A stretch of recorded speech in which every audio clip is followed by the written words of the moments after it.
Perhaps we need some outside universal threat to make us recognize this common bound. I occasionally think how quickly our differences worldwide would vanish if we were facing an alien threat from outside this world.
Good evening and welcome to Spaced Out Radio. Tonight, our return from UFO Con. My name is Dave Scott. We got a great show coming up for you as Courtney Marchesani will be here after we spent the weekend hanging out, talking to some great people at UFO Con. So be prepared. It's going to be a great show tonight. First, let's say hello to every one of you coming on in. We have Kitty Caddywhack in the gold medal position. Race Fan taking home a silver. Mel WD-40 lubing up his bronze medal as we speak. Thank you for the lube, Mel. We always appreciate you. Let's get roll call going as we have Luscious Jules. How you doing? And Tim Mothman and his goatee, two separate entities hanging on out. Thank you, Kitty, for kicking off the Super Chat tonight. The Super Chat is a wonderful way to support what we do on this show on a nightly basis. So thank you very, very much. Let's continue on and say hello next to Road Flare and Jerry Carter, otherwise known as Jerence Carter around here. Jerence, how you doing? Necessary Dialogue, how you doing? And Crystal Cat is here. Crystal Cat will be signing autographs after the show. Line up to the left of the studio if you don't mind, to the left of the studio. Von Patrick, Pride of Edmonton, Alberta, how you doing? Thank you for that lovely super chat. I hope you're tucked into bed nicely, Vaughn, as we continue on with our roll call here. And scrolling on down, UT Smoke, how you doing? UT Smoke will be signing autographs after the show. Line up to the left of the studio if you don't mind, to the left of the studio. Be gentle, everybody, because it's UT Smoke's first time signing autographs. Frankie B. and Jaquetta, thank you for coming on in. Mama Catherine, there she is. Mwah. I love you, my dear. I hope you're having a great night. I know you're going to enjoy Courtney. I know you love her. I know you love her. So let's love this show together, shall we? Hand in hand, Mama Catherine. Hand in hand. Moving on down, we say hello to Carol Amerio. How are you tonight? And who is next on our list? I missed you guys, by the way. I really did. I was taking a couple nights off just is so uncomfortable for me. All right, scrolling on down, we have up next Jennifer Beveridge. How are you, neighbor? And who else do we have here? We have, and we keep scrolling, keep on scrolling. J. True Seeker, good to see you tonight. And Kurt M., thank you for coming on in. Stephanie Kenny Blankenship, good to have you here. Alpine Fur, Thomas Rock, nice to have you here. And who is next? Who is next? Let's just keep scrolling. East Coast Turnaround on X. Thank you for listening in. Number 49 in your program tonight, starting at right wing from Stockholm, Sweden, Lars Jansson.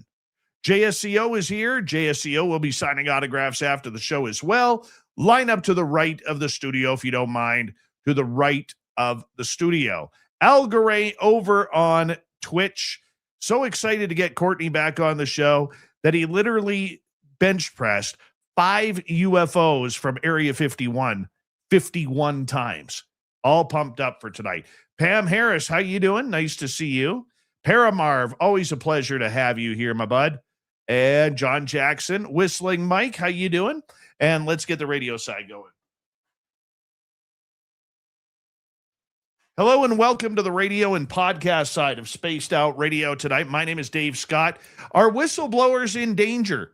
We're going to find out from Courtney Marchesani coming up next. We are in roll call on our YouTube side as we say hello to Jose Sanchez, Road Flare, and Undead Jed. Nice to see you. John Jackson, thanks for coming on in. And Contrary One, nice to have you here. Chazster, how you doing? Nice to see you. And Digger Dog, always a pleasure to have you here, my friend. And Magnus Vermagnuson, Aussie Boss Tiger, and Dr. Bob. How you guys doing tonight? Aussie Ange, how you doing? Nice to see you. As we are drawing to a close here, I'll have to say hello with my fingers to everybody else. Super Chat is open. It's a wonderful way to support what we do on this show on a nightly basis. And don't forget to shop at our Spaced Out Radio store. We do not have ugly swag, people. No ugly swag. So throw those horns up, everybody. Let's rock.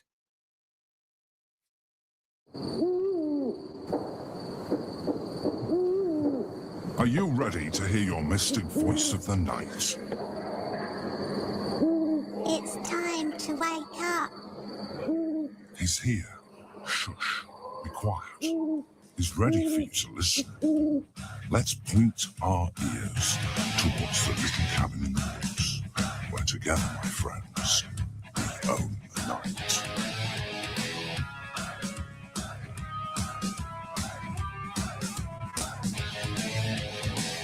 It's time for Spaced Out Radio with Dave Scott.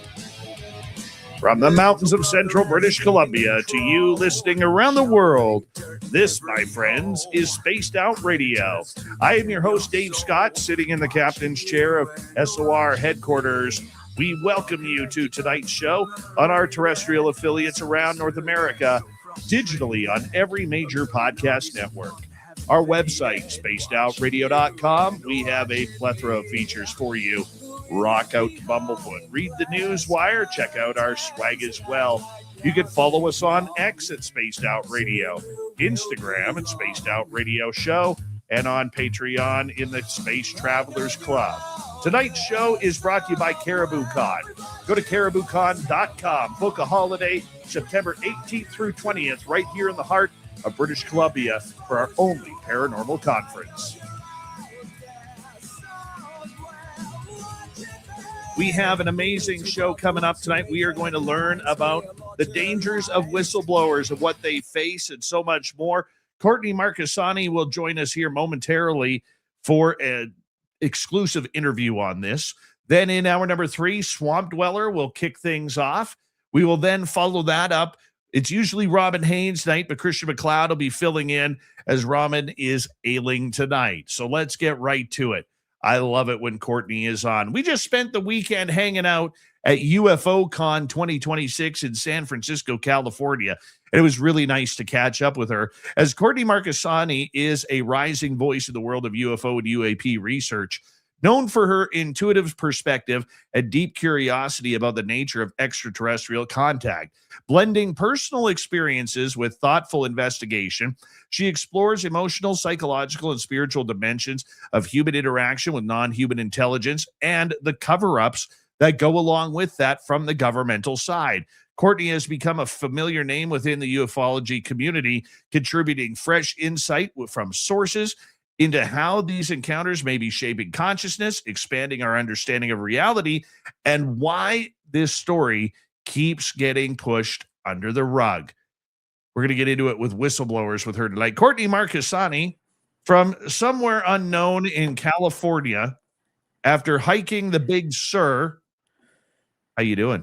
I'm good. I worked my way back up after the big hike. So I'm in Pacifica on the west side of San Francisco, coming back in, and then I'm getting ready to fly back to Anchorage.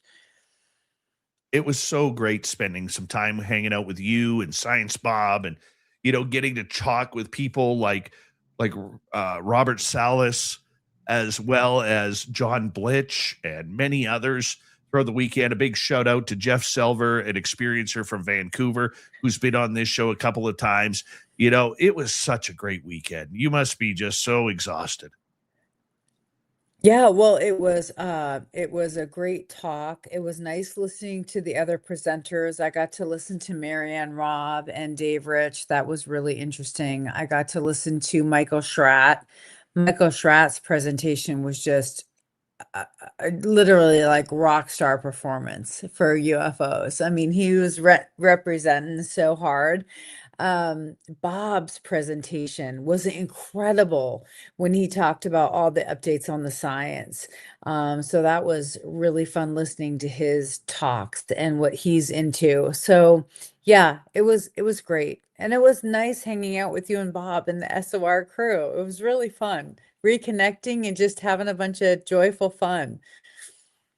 Shout out to Michael James Walker, who has been a guest on this show. He's listening in on Facebook right now, and I love this guy. He is such a good dude.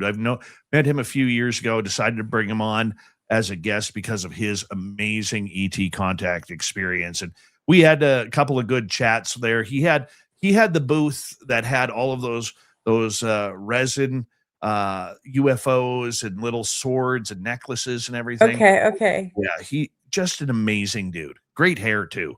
Fantastic hair. But Yeah, and I got to meet Dick Langdon too. I got to meet Dick Langdon. He has a friend, a mutual friend, and I knew he had been on SOR before, and I'd been trying to connect to him. So we actually connect in person. That was very nice. We had a nice chat. I got to meet his wife and he gave me a free copy of his book. So I'm going to read that. So it was, yeah, we had a lot of laughs. You, Bob, and I laughed a lot. Just a ton. So that was really good for the soul. through it all. I mean, what an event. What a great Oh, I'm losing Dave. for you to experience your own first conference, speaking about UFOs. What was going through your mind? Well, of course I was nervous, but I had been prepared for a while, and the whistleblower protections has been an issue I've been interested in following the whole time since the first hearing. And I broke that down, my role with helping out, taking evidence to Tim Burchett in Congress and writing, press releases about the leak of his medical records and everything. So I got to explain that to everybody and the history around that and the laws. So it was good. I was nervous, but it went well. Michael Schratt was incredible. Yeah, he was the best. He was the best. I mean, his illustrations, his case by case history of Dr. Leo Sprinkle's work, fascinating. Yeah, his was by far above, head and shoulders above everybody. He was like impeccable. Well, you know what? It is just an incredible event, and hats off to Lorian Fenton, who will be our guest tomorrow night on the show. So that way, we can talk about it from her perspective. It was weird because Lorian, in 15 years of doing UFO Con, had never spoken at her own conference until this year. And How did it go? She was incredible. So I loved it. I loved it. It was such a relaxing time. And for the record, just so everybody knows, I went 3 for 3 each night eating Taco Bell. I witnessed too. Yeah. I got my 3 for 3 in, ate Taco Bell each night. I'm feeling great. I feel way better. And now I can stop whining and complaining for a while. See, for people who are wondering, what the hell is Dave worried about Taco Bell? Maybe they're listening for the first time. They're like, Taco Bell, really? Really? Well, in my town, we don't have it. My closest Taco Bell is 2 hours away. So it is a luxury. It's like going to a good steakhouse. It's a luxury. Well, I felt bad that I didn't get Lorian's order in. I felt really bad about that. And then she had to order separately, and it took forever because we just kept talking and she just kept getting distracted. She didn't get her food till like 2 a.m. I felt so bad. Oh, but what a great time indeed. Hey, I want to ask you, we are going to get into the whistleblowers tonight because your presentation about some of the dangers that these people are in, I thought you presented that very well. Okay. And I thought that you were very knowledgeable in breaking down how it works and everything. And I want to get into that for our listeners tonight, because all of a sudden, you get all these people saying, why don't they just come out? Why don't they just say what's going on? Why don't they show their evidence? Why don't they show their proof? But there's a little bit of a conspiracy that is starting to build around the UFO world right now. And it really revolves around the disappearance of Major General Neil Mccasland. So on Benny Johnson's podcast, he had Tim Burchett as a guest. I'm not sure if you were able to hear it or not. No. Okay. But Burchett revealed that there's been a number of UFO scientists who've been found dead or disappeared since testifying about what they know about the UFO files. Burchett went on to say, and quote, "Something dark is going on. I know these scientists and researchers. They have testified. We've got to get to the bottom of it. It's just too much. Too much is going on right now. And by the way, I'm not suicidal." So they put a list of... And Burleson said that recently too. I'm not suicidal. Exactly. So Last week. Back on February 27th, you have Major General retired William Neil Mccasland, who is mentioned in the WikiLeaks files about UFOs. Right. You have to break that down for people who don't know. Go back into the history and tell them. Well, on February 27th, he disappeared. He vanished from his house. Mm-hmm. He left his glasses. He left his wallet. He did take his revolver, which was interesting. And I believe he took something else with him. And right before he disappeared, his wife, about an hour before, went to his to a doctor's appointment. And then he had some sort of mechanic or somebody coming over to fix something in his house. Right. A repair worker. And then in between that hour, he disappeared. He vanished. Correct. Without a trace. There seems to be, as far as we know, no video of him leaving. None of his neighbors have Ring doorbells that see him walking away or anything. We don't know this. If there is, the police in the area of New Mexico have not released that. Okay, he just disappeared. And then we learn, as we go on with this, Monica Reza, who was an assistant to Mccasland, who was an aerospace materials scientist. She actually created a new material for weaponry that was working very well. It was nuclear, right? Wasn't she in nuclear sciences? Something along those lines. Uh-huh. Well, on June 22nd of last year, she was hiking in the Angeles National Forest in California and vanished. And in fact, before the search was even called off, they actually declared her dead and had a funeral and yet the search and rescue is still on the mountain looking for her. And it's bizarre. And we have this happen in other cases too, where there is a death and the person is cremated very quickly. I'll just name Pat Price. Remember, he was down in Las Vegas and he passed away unexpectedly. And then Kit Green went down to do the forensic, autopsy and everything, because he was part of the Stargate program and he had been cremated. Very, very similar kind of rush. Well, there's a few more here. Okay. Let me name them. MIT fusion physicist Nuno Laureiro. Yep. He was shot. That was a couple months ago. He was shot and killed in December at his MIT, home. right? Wasn't he Yes. MIT scientist? Yeah. Caltech astrophysicist Carl Grillmeyer. Yep. was That was fatally just shot. last month. He was shot last month at his home. And Novartis scientist Jason Thomas, his body was just recently found this month after disappearing in December. Yeah. Now, a lot of people will say, okay, well, things happen. These are all spread kind of around the world, but the tie they all have together, like Tim Burchett said, is that there is this tie of UFOs and UFO research that strings them all together. Now, Lou Elizondo, who used to run the ATIP program, he went on a podcast last week saying that he believed this had nothing to do with UFOs when it came to Mccasland. But now, when you put all these names together, Courtney, it makes you wonder. There has, and by the way, did you see that Lou got in a motorcycle accident? I did. Okay. Well, I just want to let everybody know to send your thoughts of healing and positive thoughts to Lou. He was on his motorcycle and a bunch of deer, I guess, were in the road.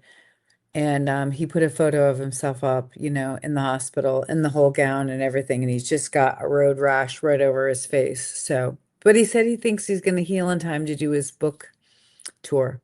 So anyway, that's just a little aside. I saw that this morning. Well, as you know, I think you know this, that I had started the Dead Scientist list a few years ago. And I took no pleasure in doing it and going back historically, but there is a historical pattern of this. And I started to aggregate the list based off of UFO, fringe science that these scientists have been working on. So I have had that out there for a while for people to use as a sheet to draw off of for their own research. But now with this rash of new people who have been gone missing or died violently, the last two scientists were shot in their home, the MIT scientist and the guy in California. I haven't started looking into their actual science and see if there is a tie-in. I did start with Nuno, the MIT scientist, to see if his plasma science was at all related to UFOs or if there was a tie-in. I hadn't found anything yet, but just the frequency at which we're losing these high-level scientists is astonishing and concerning. It is. And do you think, though, that the UFO story is big enough to have these people offed by some black project? I think it depends. I think it. it depends. I think it depends on their specificity and to see what, looking in their work. It takes time to research, but I certainly think it's warranted to track all these individuals and see who they knew. With Mccasland's partner there, that is obviously way too close. Now, there's been theories that people have put out about Mccasland. Obviously, you already commented on the fact that Lou came out and said he doesn't think it's related to UFOs, and he would be really surprised if his disappearance was related to UFOs. But other people have said and been on the record. I saw Jason Sands made a comment about it, and he said that, in the legacy programs, they actually have a protocol for, like witness protection kind of protocol to take people who are in the legacy programs and keep them safe if there is some reason to. Now, he was connecting that to the president, declassifying the UFO files, and that this would be a reason why. And then he also said he thought, this is Jason's, just his take, that Mccasland is probably just fine holding up a friend somewhere. I think it's interesting that he didn't take his glasses. Anybody who's blind like me, you always have your glasses nearby or have your contacts on. So I thought that was one of the most suspicious things of all. I don't know. I really don't know. At first when this started coming out, I really thought, no, this has nothing to do with it. Nothing to do with it. But what started triggering my journalistic mind, was when I found out that his assistant went missing in January, or pardon me, in June of last year. And he was very much involved through the WikiLeaks emails coming out. He was very much involved with Tom DeLonge and the transition to establishing TTSA, and he was the general. We had all heard about the general for years that brought Tom DeLonge into that loop with all those other generals and individuals, and then he was connected to Lou Elizondo through that group of generals. He was always talking about his generals. Well, McCasland was one of the generals, and we know that because when the WikiLeaks files came out, Neil McCasland was in the emails. And so you see also Tom DeLonge in the email saying, he's saying that he's a skeptic. He's not. He knows very well. And he also was in charge of the Right Pat stuff and was connected to UFOs. So that is also very suspicious that he was so deeply connected to Tom DeLonge and TTSA. And then the alien files are going to be released, or the UFO files, and then he goes missing. So there's these connections that make you wonder. Do you think there's going to be more? Or now that this is starting to gain public knowledge and people are paying attention, that all of a sudden these kind of shenanigans, if they are shenanigans, will stop? No, I think we might see more. And I also think we're seeing, if you look at the way the news feeds are happening, not only have we had these disappearances, we've also had hoaxes. Have you noticed the increase in all the different reporting about the hoaxes, like the Travis Walton case? His buddy who just passed away here recently said that it was all a hoax that he was involved in. There's been other cases that are quickly becoming newsworthy as hoaxes. So I think that these two different things that are on the rise are kind of connected with the release of the UFO files. And let's not forget the Patterson Gimlin film in the Bigfoot world. Right. Now, a lot of people may not see a tether between Sasquatch and UFOs, Right. but you're looking at a 59-year-old film that, in a documentary right now being played at South by Southwest, is claiming that it's been a hoax all this time. Right. So I think we're going to see more of that. I think we're going to see more people, experts coming out, or people historically being involved with it, saying these certain cases are hoaxes. Now, that might be a good thing, because it might be sifting out some of these things that are not credible and preparing for the credible, or, the incredible with the release of the UFO files. So that might just be a sifting and sorting process that's happening. But I think that if there are more disappearances, they will be connected to the legacy program. And that's probably why. And that's one of the things that I talked about at the conference, is that why. We know that these contractors have their own special forces, they have their own security groups. And so, it could be connected to them trying to manage the criminal activity that's been happening. What are signs that we should look for to see if any more of these scientists all of a sudden?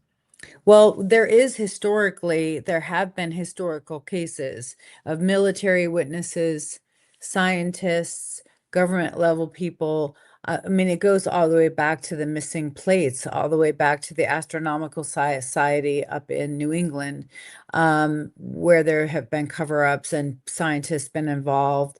So I think that you need to look historically a little bit at what has happened in the past with scientists, and it is a pattern that certain researchers have tracked. And so I think you need to look for what kind of science they're doing, if they're related to the military, what branch of the military. You have to look at the kind of work that they're doing, anything on anti-gravity. I know a lot of people are criticizing the name anti-gravity, but that is definitely where I would be looking for, looking for historical people who have done work on those lines in anti-grav. I find that extremely interesting. Either way, it's a story now. If it was one, maybe two, you could slough it off. But we're getting to a point now where you can't. It's just, there's too much going on right now, Courtney, in order to say this isn't something, because it is something. Courtney Marchesani is here. When we return, Is being a UFO whistleblower dangerous? We're going to find out from Courtney and the information that she has gathered about this incredible topic next.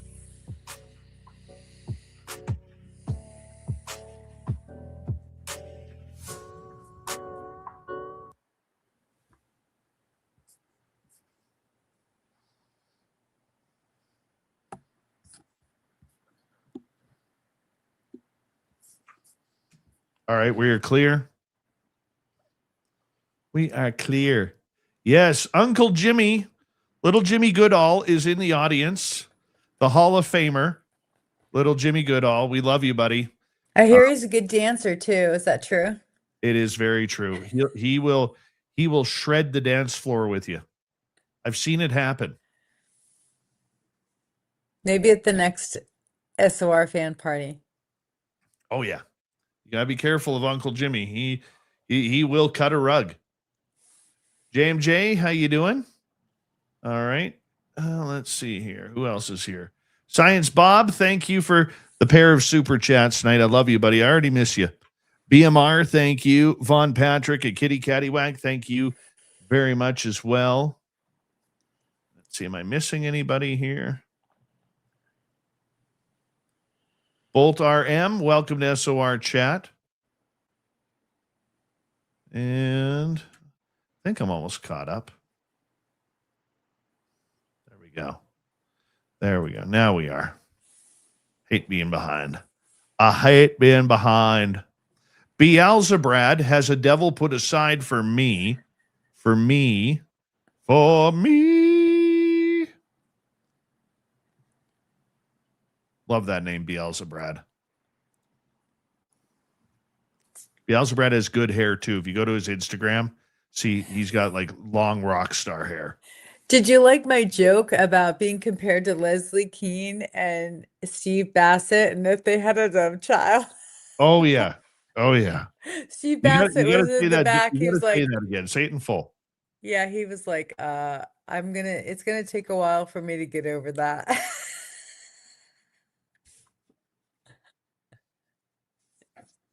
Mm-hmm.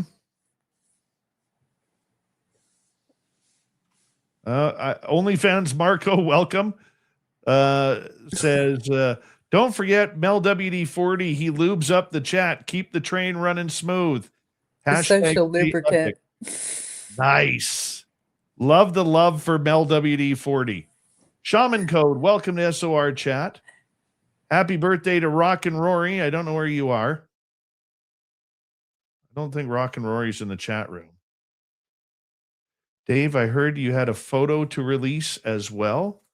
What photo? I don't recall a photo. Do I have a photo? Remind me, Mike.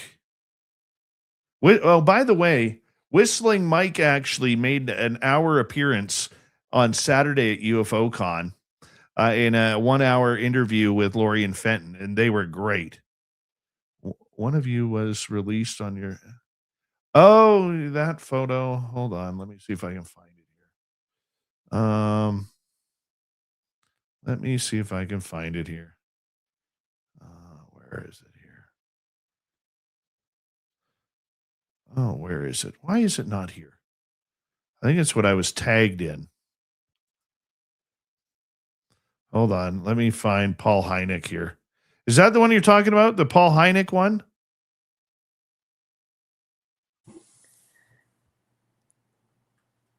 I didn't know Paul Hynek was into DMT, and that was his subject matter for the conference. I learned that about him, that he's a DMT. He does DMT groups down at his house in Southern California. Very interesting. Here's the picture that Paul Hynek put up of me. Well, that's just embarrassing. That is awesome. That is awesome. Paul Hynek is the most not funny man in ufology. He thinks he's funny, but he is really not. He's not funny whatsoever. There's the photo. And every time we speak, we take these shots at each other. Oh, Paul Hynek, I love you, buddy. Absolutely love you. Grant Baker, how you doing? How's your leg? Give us an update. Happy birthday to you, Rock and Rory. Happy birthday to you, Rock and Rory. Happy birthday, Rock and Rory. Happy birthday to you. Good job, Rory. Hope you have a great one. No, the mysterious lady did not show up this year. Did not. She got show talked up. about, though. She got talked about. She did get talked about a couple times. I was there, and I got to see the location where she walked. Thank you, Erica Stovert, for adding to the super chat. Hey, we want to remind everybody that our store is open on our website, spacedoutradio.com. Science Bob stole what we traded shirts. So go get your swag today. Be like Science Bob. Here we go.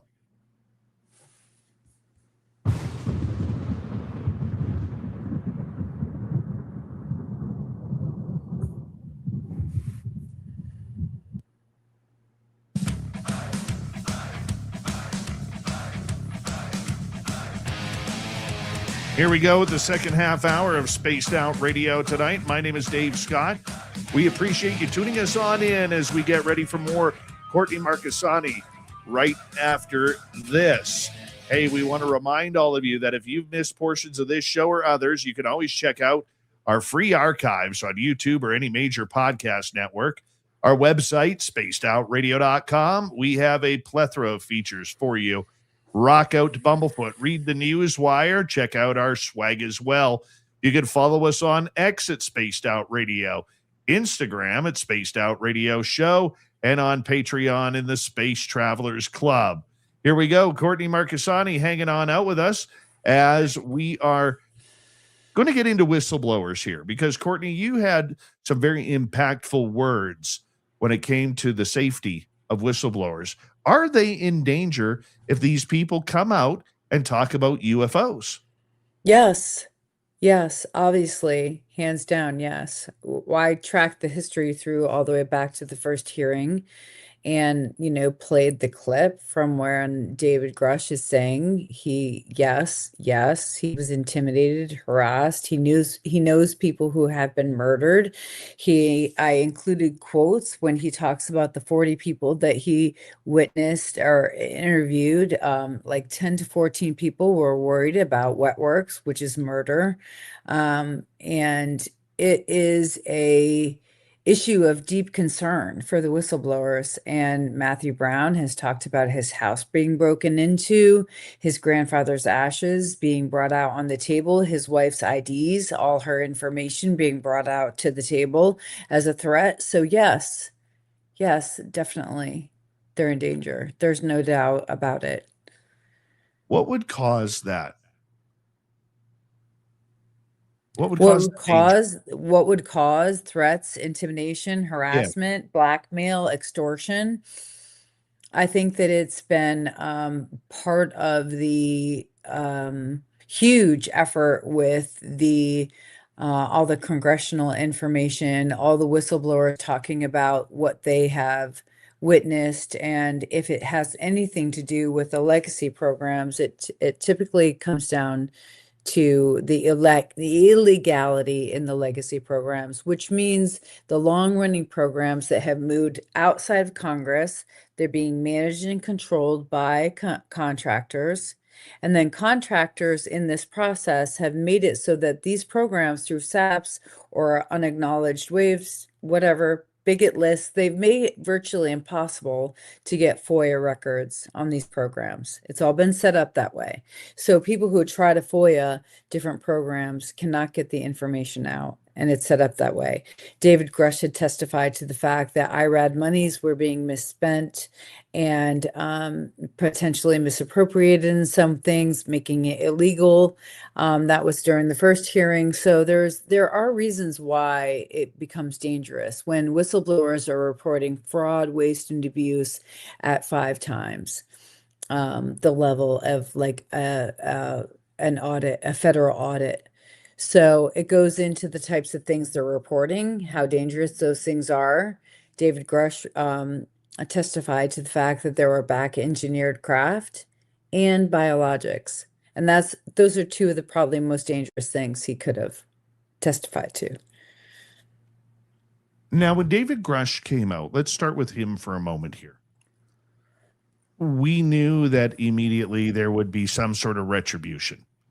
And that was somebody from the inside allegedly leaking his medical files to independent journalist Ken Klippenstein, who wrote a scathing article about his PTSD through The Intercept. The Intercept ended up cutting their contract with Klippenstein because of this article.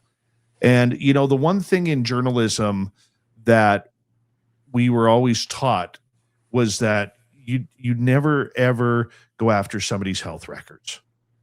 Unless it leads to a major crime, you never, ever go after somebody's health records. And yet this is what we saw here.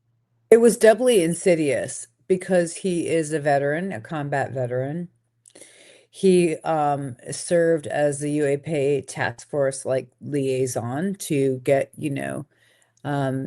get people working, across multiple intelligence agencies, getting information, doing investigations. So he's a high level guy. I mean, he's one of the highest level people that we have working on this issue. But I think what made it mostly doubly insidious is that he was a veteran. And so when you see veterans come out on any kind of news or media, it's always shining a light on them, and in a positive way. Their history, their service, their patriotism. So the Intercept took this completely opposite approach, which was to tarnish him, to smear him, to basically out his PTSD diagnosis. And so you, me, and Bob actually had a heads up on this because we were in a group together. And Ross Coulthart talked about this before The Intercept ran the article. So we had a chance to do some advocacy. So I was working for UAP Medical Coalition at the time, and we decided as an emergency to write up a whole press release about this. And then that press release got attention, and I ended up speaking with Tim Burchett's senior policy advisor and going in and talking to him. And they actually did an investigation afterwards. They let me read the letter and what was sent to the ICIG because they were following up on all this. And we also gave them a little bit of information of where we believe the leak came out of. Are you able to say where the leak came from? Well, at the time, we thought it was from the DoD security office. Right. Do you think then, okay, if you look at that, where they were going to all tactics. I mean, we even heard stories like with David Grush, and this is whether or not you believe Grush, okay? That's not really the issue here. The issue is, he allegedly had threats to his family, his wife, her career, even their dogs got threatened. I mean, this is getting a little bit, scary when they start going after you like that. And then we heard it from Jason Sands. We've heard it from Michael Herrera. We've heard it from Matthew Brown and many others who have been threatened by going public. Right. So I think the answer is yes, it is dangerous. It depends on where you were, what you're reporting, how dangerous the information is that you're going to report, what the consequences are for reporting. And I think most recently, the most discouraging thing of all, even with everything we've already just mentioned and brushed by, the biggest thing that's happened recently is the Matthew Brown did a recent interview where he talked about the this new whistleblower protection initiative that was being set up by Tulsi Gabbard. And you and I, we didn't talk about this at the conference, so this might be new to you because it just aired right before the conference, but I'll bring you up to speed. So they had reached out to George Knapp and Jeremy Corbell to bring whistleblowers in that they knew, to have them step forward and get involved with this new whistleblower protection initiative that was under the DIG. Okay, the DIG is just an acronym for a program that Tulsi Gabbard stood up. So they asked them to come in, report, help them move forward with whistleblower protections. the long and the short of it is that when Matthew Brown went in, they took some information. He met outside of Tyson's Corners at an intelligence agency. They were saying that he could potentially have to go into a skip to report this information, and then he did. And then they took information from him. He was very cautious and very careful. They didn't ask him to sign an NDA. They were more concerned about how he found the information and had access to the information that he found. And then after all the interviews and everything were over, they also, he said, I don't want to miss this. This is one of the most important things because we're talking about whistleblower protections. He said they wanted him to come through as a whistleblower with the ICIG. And so he said no to that because he didn't see any advantage to it. And you know how I broke that down in the conference. It's a larger talk, but there's no protections really at all. They say there are protections built into the whistleblower law, but we've seen that there are none. It's largely administrative. They're not actionable, and people are still being harmed or threatened to be harmed. So Matthew Brown left that meeting, and then he found out through Jeremy Corbell that the person that took the interview with Matthew Brown just slandered him, said that he was a racist, tried to ruin his reputation with Jeremy, and the whole thing was basically a setup. So that's the latest thing that has happened, and it's supposed to be being led by the ODNI, the Office of the Director of National Intelligence. So it's even worse. It's gotten even worse. The idea that they want to, shatter these people. Okay, let's say that they do.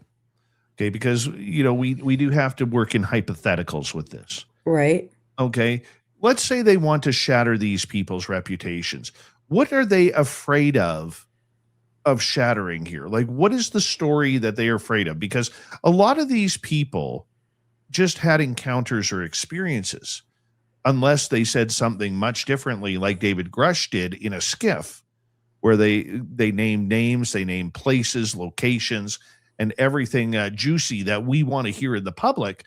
But for somebody, let's say like Dylan Borland, who went outside on his shift at an Air Force base, having a cigarette, sees a black triangle, reports it in.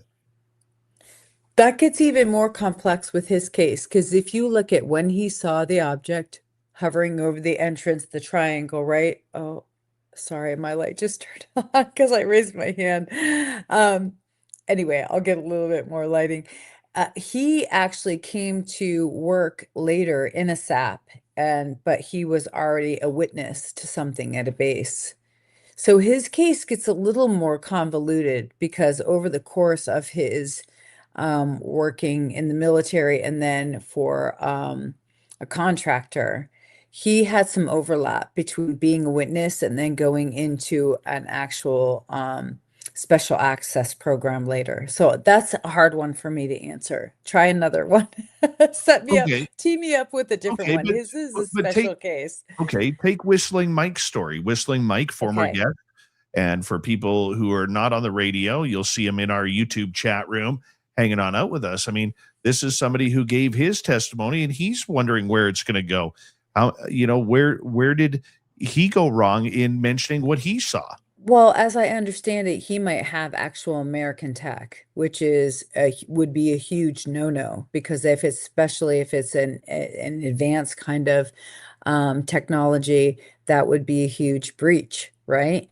In addition to that, I also think, and he can correct me if I'm wrong in the chat here, but from what I understand, he wanted to kind of back away from what he was seeing with reporting in the skiffs, with the Congress stuff, because of eminent domain, and he wanted to pull back from moving forward and all the hanky-panky that was going on, because if the UAPDA did pass with the eminent domain clause, they might be able to take his tech back away from him and his dad. So that would be the concern with his case, I would think, from his perspective. I can understand that. I guess where I'm trying to go with this question, Courtney, is, are they afraid that these people who have NDAs are going to go publicly and say something? Is that the fear? Yes, there's Right. fears of leaks, and there have been leaks, so they're afraid of leaks and, um, information coming out about programs that are not public. So yes, that's a number one. Also, national security. We've heard that over and over and over again. There's also the threat aspect in this narrative that we keep hearing from the leadership in the UAP advocacy efforts. So that's another part of it. So it's nuanced. There's a lot of different reasons why they don't want people to give testimony, but I think there is a big push for whistleblowers to give the testimony. So it's kind of working at cross purposes because they want whistleblowers to say what they know, but at the same time, there are protections supposed to be built in, like the SCIF, so it's done confidentially because of Title 10 and Title 50 and those different types of classification, which makes it impossible for a whistleblower to tell Congress in an open hearing. So it all has to be done privately. And we saw through the first hearing that Tim Burchett said that they couldn't even get David Grush in a skiff for a while afterwards. That's why the Inspector General Monheim had to come in and give information for Grush, because Grush didn't have his clearance back, if I'm tracking that correctly. So I think it's a number of issues. What's the difference between what the U.S. military whistleblowers are going through compared to what's happening to these scientists? Is there any sort of tie-in between these scientists who are missing or having their life ended, or is there any difference between the two? I think there are differences between the two. I think the military individuals who have bravely stepped forward have a huge part of service as their identity and patriotism as their identity. And I'm sure scientists are also patriots and work for America and do their work to give us advantages. But the military specifically, I think that is harder for those individuals who have a huge part of their identity built in to service, patriotism, loyalty. So when those institutions that they work for, whether it's going into contract status after having been in the military, but it's closely connected, as you've seen with many people who have gone from military to contractor status, I think that they feel betrayed when they have information or where they see something in a program and they want to report it. I think that that's a huge difference. Whereas with the scientist, what we've heard about the scientists is that they can go also into a very much like a private confidential program and work on that science. And then one of the issues, especially Amy Eskridge brought up, is with NASA, is they'll put these top leading edge scientists on a project, allow them to develop a prototype, and that prototype might even work. And then they'll put it on the scrap heap and they'll put the scientist on another project. So it depends on the science, depends on the scientist, it depends on where they're working. It's hard to project how they feel or how they have been able to progress or mature their science, totally depending on where they are, where they're working. Getting back to Tim Burchett, a week ago, he was on with Matt Gaetz on OAN Network, and he was basically saying that he told President Trump that the presidents are not on a need-to-know basis regarding UFOs. And the president allegedly said, he goes, "What does that mean?" Burchett replied, "They're completely arrogant. They don't think you should have that information." Burchett then went on to say about UFO whistleblowers, they are afraid of being murdered because of things they've seen. And NASA told him that they have classified files that they're not allowed to share with the public. What's your thoughts on this? Yeah, but I thought I saw an additional piece of that NASA is saying that they would release some of the things that they have if they were required to. Wasn't that an additional carve out there in that press I release? haven't heard that portion yet.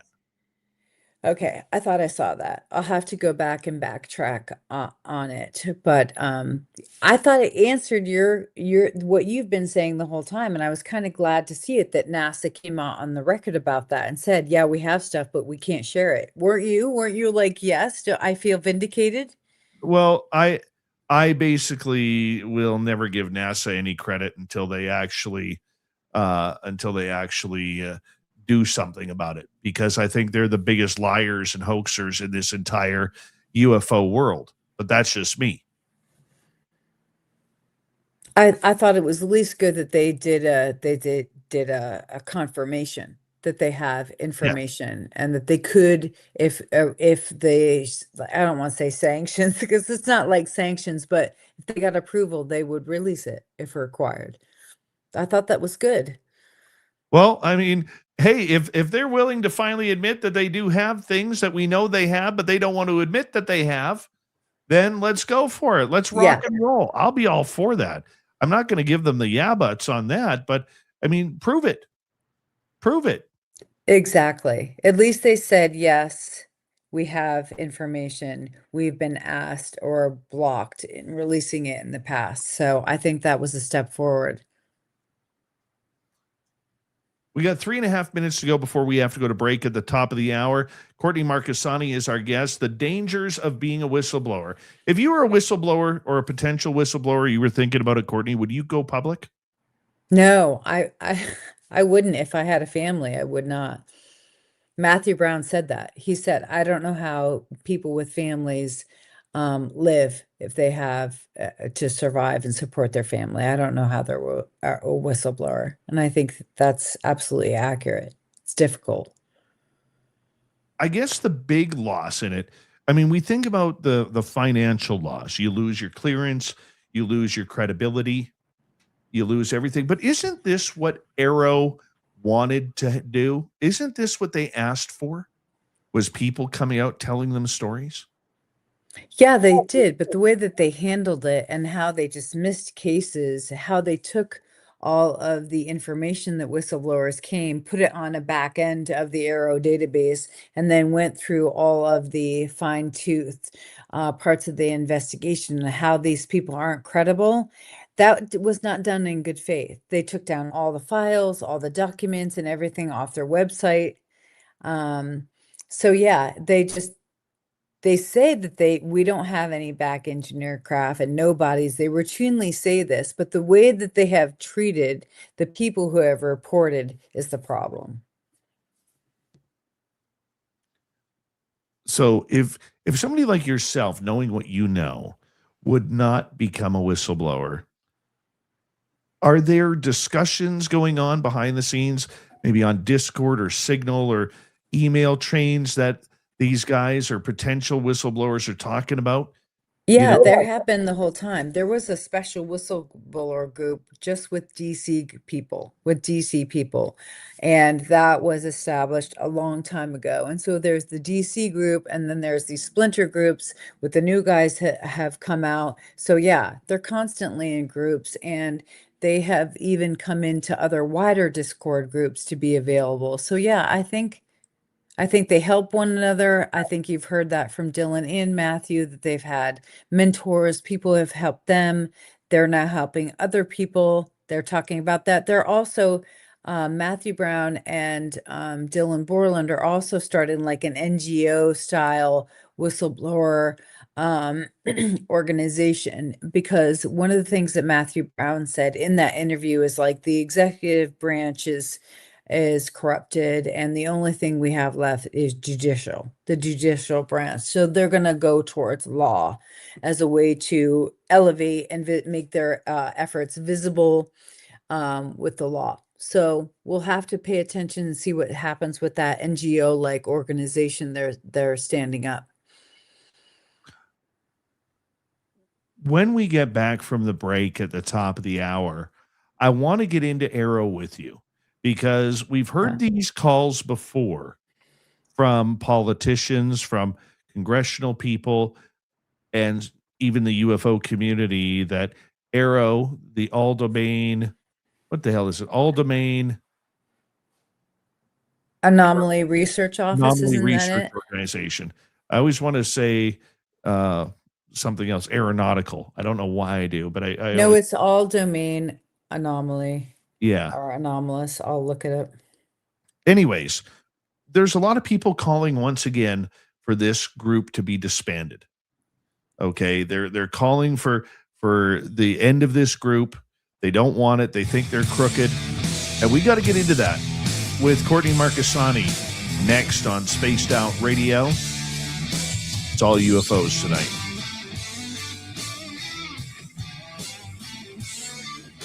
This is Spaced Out Radio with host Dave Scott. Yeah, it's all domain anomaly resolution office. Yes. I'm just on the website. Yeah, perfect. AARO. My daughter had that as her like secret word. She had this journal and it had like a little key, but it was also electronic, and her special word was arrow, but she said it like arrow, so it wouldn't let her in. So she just kept going arrow, arrow, arrow. Hello. I All always right, think of Courtney, that when I think of I'm the gonna put you arrow in the office. background for a couple minutes. I'll be right back, okay? Yeah. All right, we'll be right back, everybody.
I am back.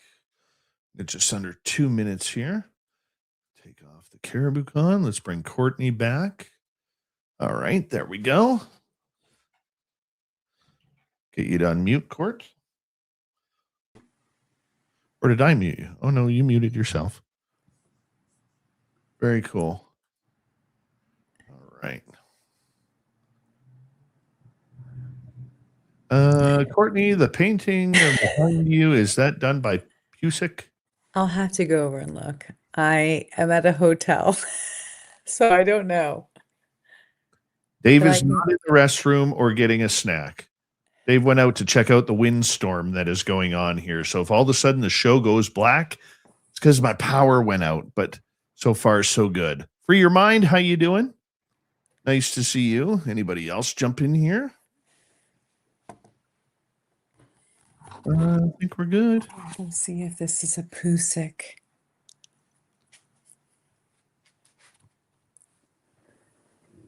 Oh, it doesn't say. It doesn't say. I can't tell. I can't verify. Damn it. But it's beautiful. I'll try to get close. It is nice. Can you see it? Very nice. It's the Golden Gate. Yeah. 25 seconds. Thank you tonight to Science Bob ×2, BMR, Erica, Kitty Caddywhack, and Vaughn Patrick. Thank you for the super chats tonight. Greatly appreciate your love and support, everybody. If you haven't already, give us a thumbs up.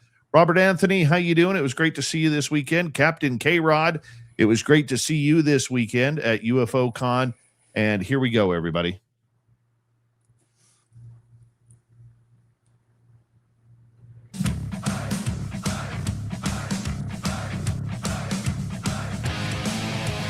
We are into hour number 2 of Spaced Out Radio tonight. My name is Dave Scott. Thank you very much for tuning us on in as we hang on out talking UFOs with Courtney Marchesani.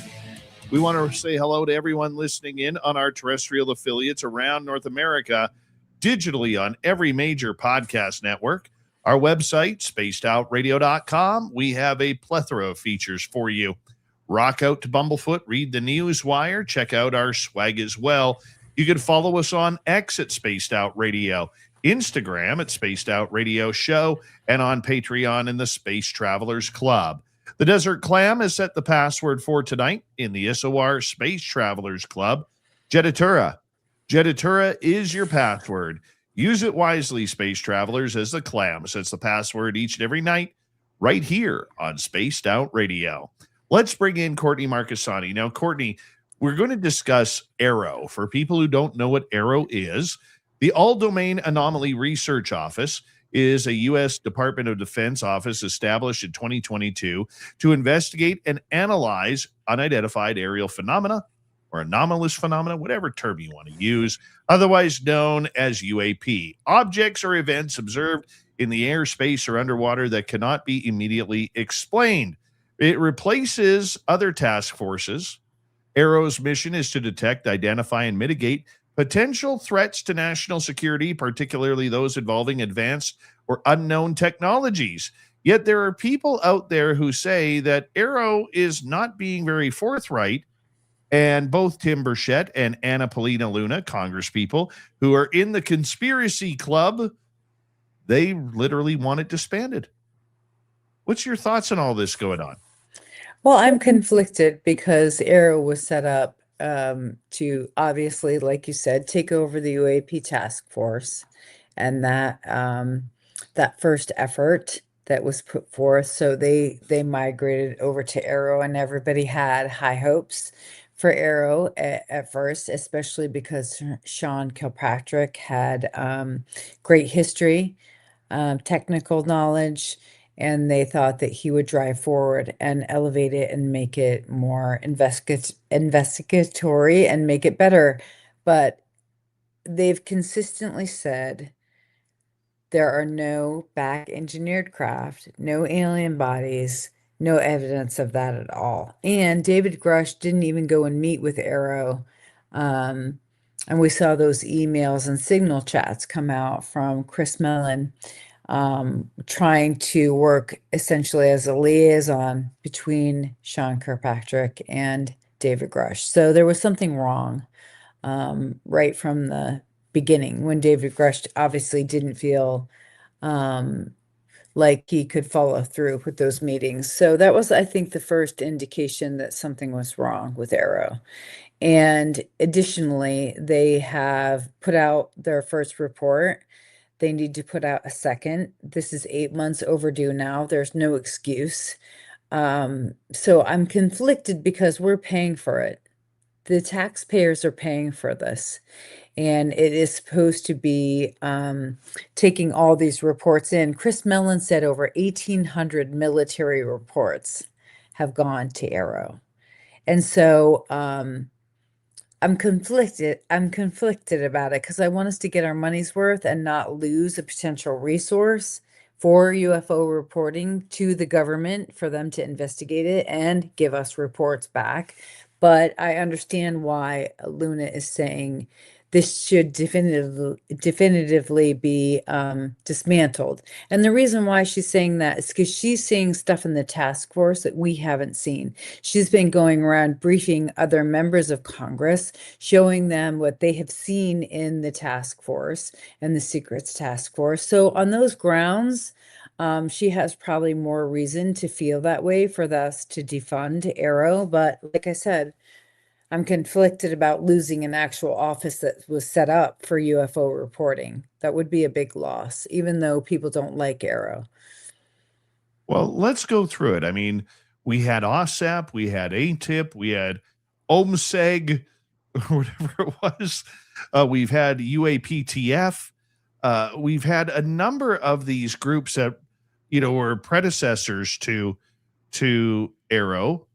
And then when AARO came out, it really seemed that everything was either a barking dog flying through the sky, a cow jumping over the moon, or a balloon.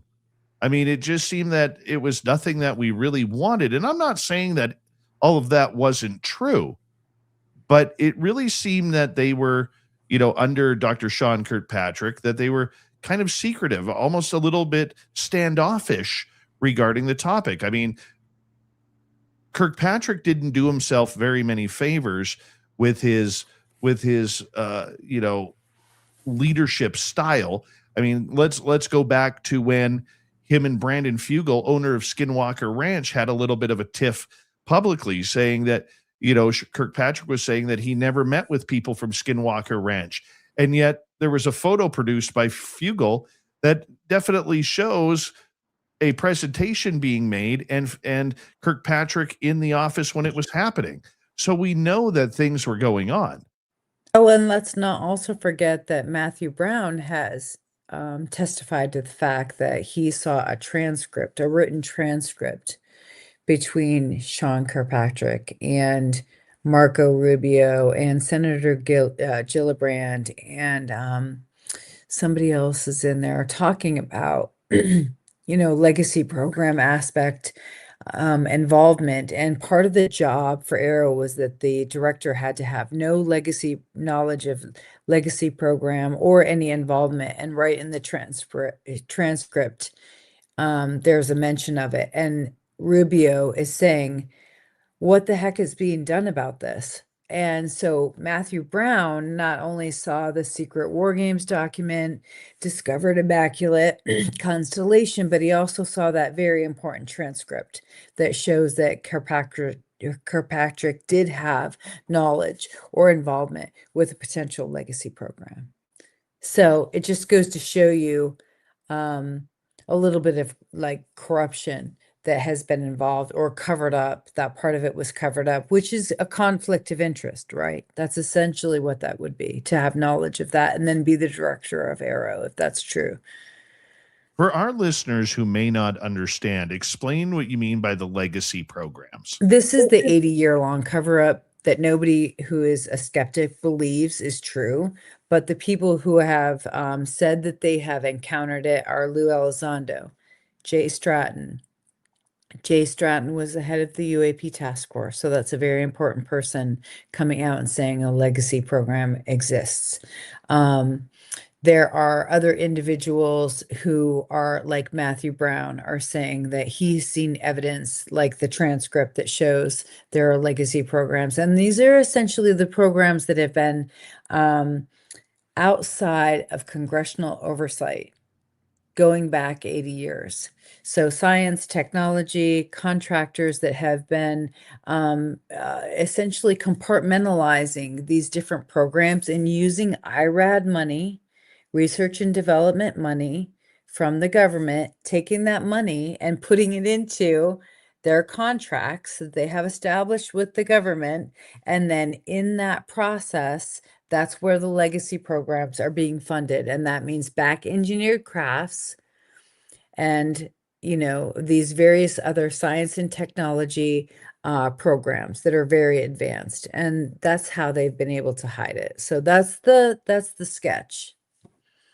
Okay, so with these legacy programs, has it ever come out who's running these programs? Who's actually in the know?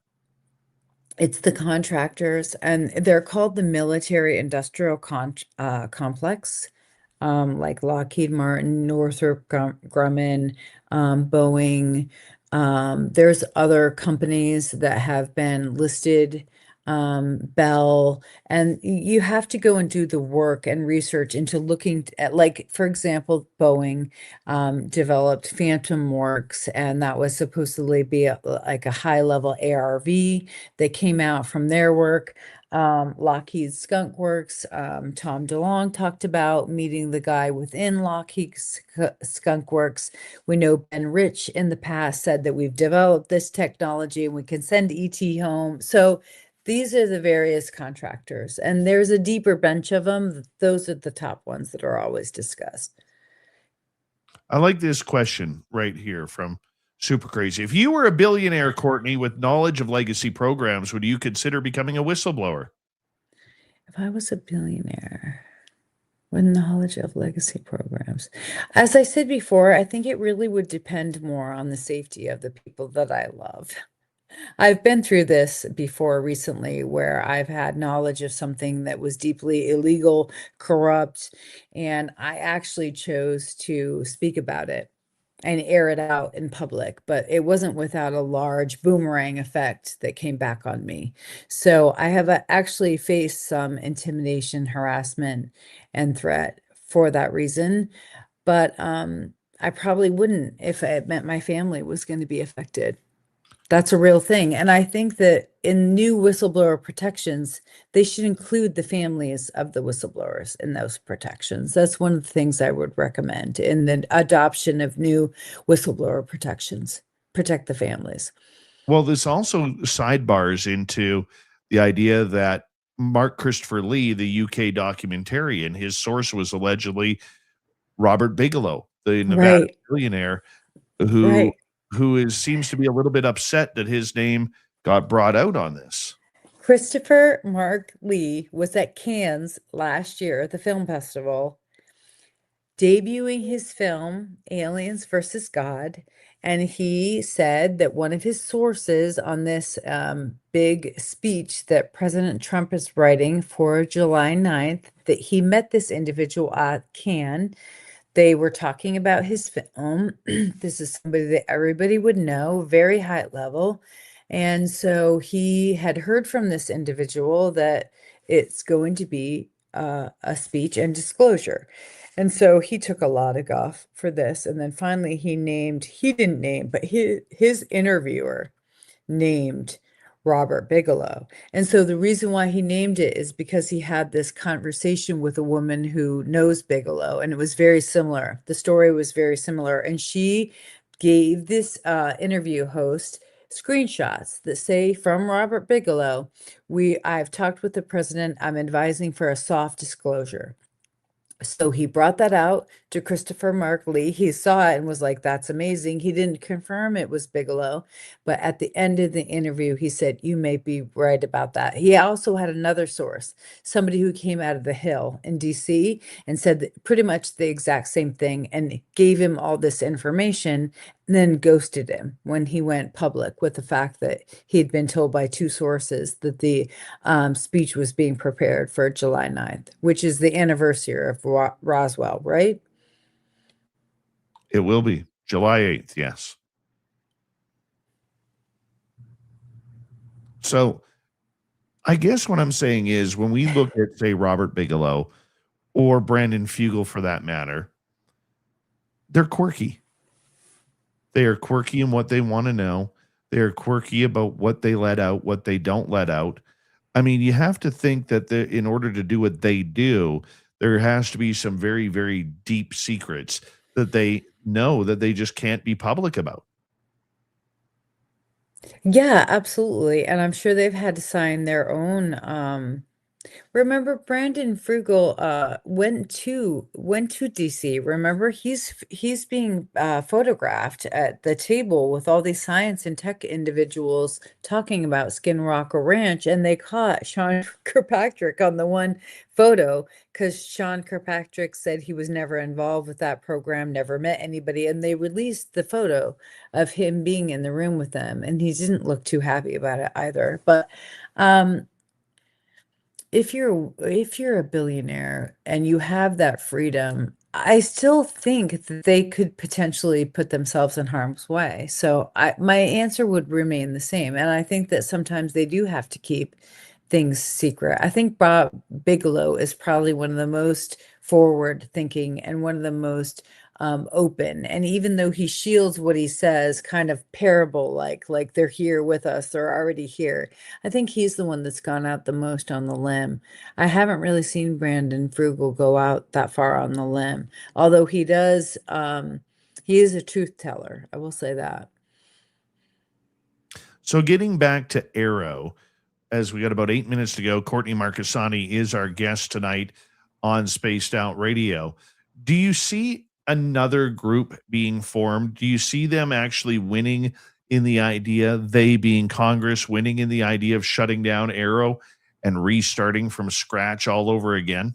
Yeah, I do think it's on the chopping blocks because Luna is saying she wants it to go to DoGE, and DoGE is the office that has been routinely and systematically shutting down grants, programs, employees. I mean, they've laid off so many federal workers underneath DoGE. It's come under fire, for the way in which it did it. And a couple of their younger staff have even had to come into hearings and testifies on their methods and the way that they have released programs, people, or grants. But yeah, I think it could very well go away because they're recommending it to under DoGE, and we've already seen them cut millions. What would you like to see instead of AARO? If Courtney Marchesani had a say, what would be in the best public interest? This is not going to be popular, but I am going to say it. Remember when I came on last year at the end of the year and I talked about the fact that they asked for a new case management system? Remember I went through that and I talked about how they have a liaison to the counter drone group. AARO does. So they're already very well positioned and established, and they asked for the new case management software. And I saw somewhere that Tim Phillips said that the UFOs weren't classified, but the case management system was, and how they receive the reports and do their analysis. So I think in order to not have it be a complete loss, I think they should keep the AARO office and use it as a way to determine drones versus UAPs singularly. Like the Langley incident, like the drones over New Jersey. I think they should use it just for those kind of issues because they already have a counter drone liaison set up to that office. They already probably have the case management software that we paid the money for. So I think it'll probably maybe not go away completely, but it could be parlayed into like an expertise office to find out more about the drones. That would make sense, right? I think it would make total sense because, I mean, look, we still have to be able to figure out what this whole drone incursion was. Right. And as you and I have been saying the whole time, UAPs are drones. So might as well use the moniker, pay for it that way, and use the science and tech to develop situational awareness and safety in our skies with the drone issue. That would be appropriate. It absolutely would, but it still doesn't answer the UFO question. No, but I think that's It's the not one they about don't want to answer anyway. So why waste time and money on administrative fees or to pay administration, which is usually your largest budget item to pay for administrators like directors and things. Just use it for the drone issue. If they don't want to talk about the UFOs, then use it for that part of it and make it real. If they're that going to would work. dismantle the AARO office anyway, why would they dismantle all the things that we've paid for in terms of its infrastructure for reporting? Just report about the UAPs. Do you see them maybe taking any future type of AARO group? And, obviously we wouldn't know names or anything like that at this time. But do you see them maybe, bringing in a bunch of new faces once again? Like we saw with Sean Kirkpatrick, and then his replacement. They don't need it. They had the FBI willing to step in and take over, right? They had an FBI UAP group. James Fowler has gone to the DoD and has a contract with them. He was with Skywatcher. Skywatcher also might have had contact with AARO or a connection to the DoD. So if these various groups, and Sean Kirkpatrick might be down in Oak Ridge doing his own UFO study, right? Or a science and tech thing. He left under a new contract, having a new job. So they might not need to establish a new AARO-like face for UFOs. They might have just contracted it all out to these various groups to do it for them. Well, that wouldn't be the first time something like that has happened. No, it wouldn't. That's how the whole UFO program is essentially set up, if you think about it. In the end, it comes down to where is the technology? People are done saying, "Oh, we have this incredible amount of evidence," but do we see that actually coming to fruition? The only thing we have seen of potential UFO technology is during the Lakatsky years. That hangar down in Pax River has been identified. Steny Hoyer has been, named as one of the individuals in that district that's his congressional district over Pax River, that there was supposed to be this transfer done. And Lakatsky talked about it. Lou talked about it. I'm sure Jay Stratton is going to talk about it in his book and project. So that's the closest that we've gotten. And that was all overseen possibly by Clapper. So he has been named, and the person before him was Cheney. He was named. So I think we've actually gotten quite a bit of information on who was handling the crash retrievals. That was Clapper and his sub person. I think her name is Susan. I'll have to go and look, but she's also been identified as somebody who was involved with crash retrievals. So that's pretty much out there now. All that information about the Lockheed transfer to ATIP, where it was located, Pax River, who was oversight, Steny Hoyer, the various people that are involved. And you also know that Peter Thiel was at that meeting, supposedly, with Lou and the CIA and that whole group to do the technology transfer. There was a number of parties read in and involved with it. We have about a minute and a bit here to go, probably a minute and a half or so to go. When do you think AARO will be disbanded? Is it going to happen before the next hearings? Do you see it happening soon? Or is there too much else going on right now to even worry about it? Oh, no, I think it would happen pretty soon. I mean, there are parts of this that, because it was set up and how it was set up through Congress, there are parts of that will have to be resolved with Congress in order to end it. But I'm pretty sure that they can go through those steps quickly. So yeah, I think it could happen relatively fast. I think it'll depend on the timing of the speech. I think it'll depend on the timing of the amount of people in Congress that can get briefed on all these various files and videos that have been in the task force for the last 6 months or so. They're going to have to get more people briefed on that. And then as soon as they do and they get bipartisan support, they can get rid of it pretty quickly if they want. We'll have to see. It's going to be politics. It's political. It'll be political. It always is political, especially when it's really shouldn't be. But this one will be, no matter what we want to try. Courtney, when we return from the break here at the bottom of the hour, we're going to get into the preparation for potential disclosure. Do we see it happening? What can we call it?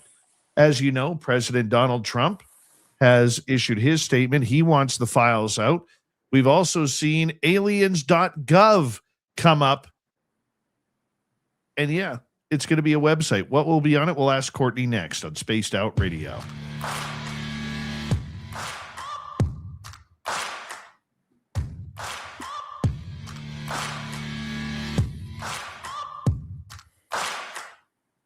You're listening to Spaced Out Radio with your host, Dave Scott.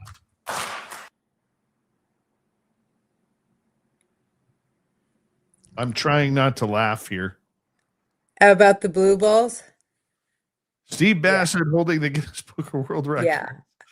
I've said that. Like, I'll have to get disclosure. If nothing else, so Steve Bassett is finally vindicated that we're going to have disclosure.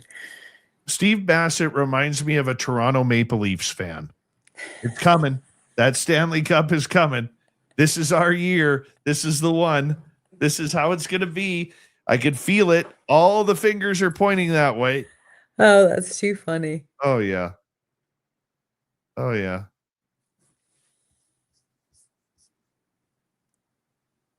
Oh, my God. That makes me laugh. That makes me laugh.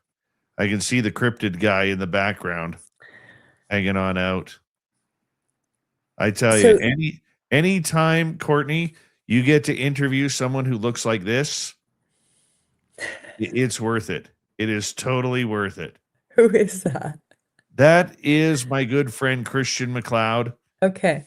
No, he's not sitting on a toilet seat as that photo was taken. No.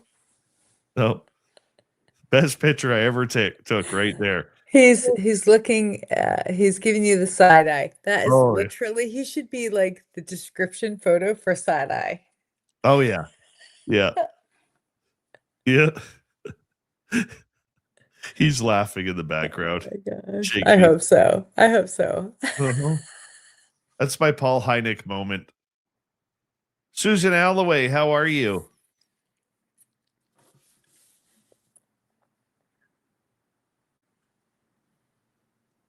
All right. I'm so excited to see you again in the fall. I know. That's going to be Prepare for that. fun. We're going to have a really good time. I'm really looking forward to it too. Hey, I saw a UAP coming down here. Did you? A green orb Where? with flashes. It was incredible. And then it faded out. It was very cool. Nice. Yeah. Very nice. It was right over the Presidio. The Presidio is here in Right. Monterey.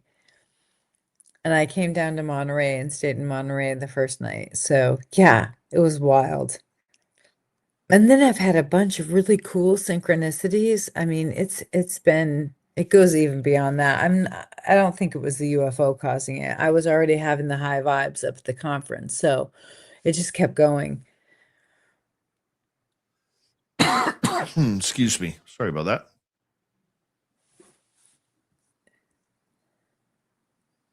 Sorry about that. It's okay. Felipe, how you doing? Nice to see you. Jeremy's going to the Bruins and Stars game in Boston next week. That would be a good game. Going to Boston. Mm-hmm. What else we got? Entertainment Extreme. How you doing, buddy?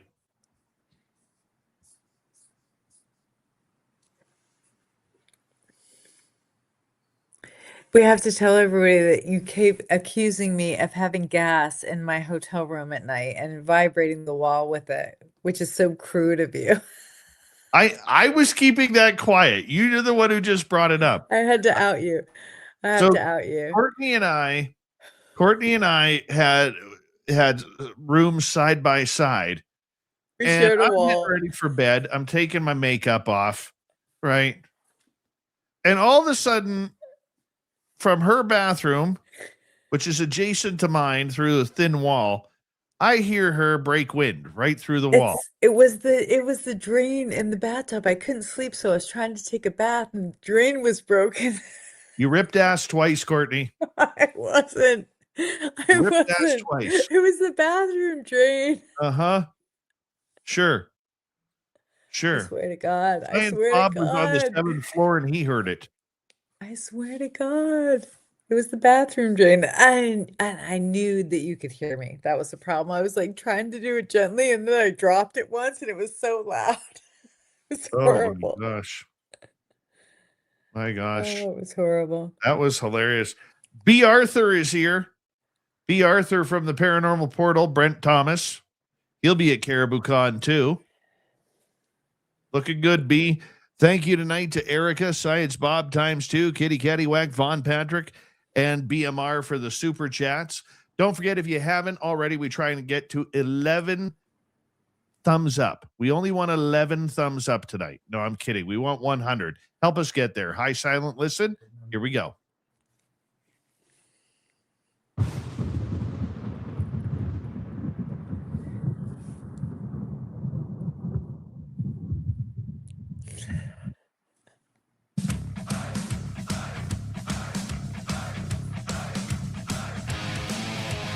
We are into the second half of Spaced Out Radio tonight.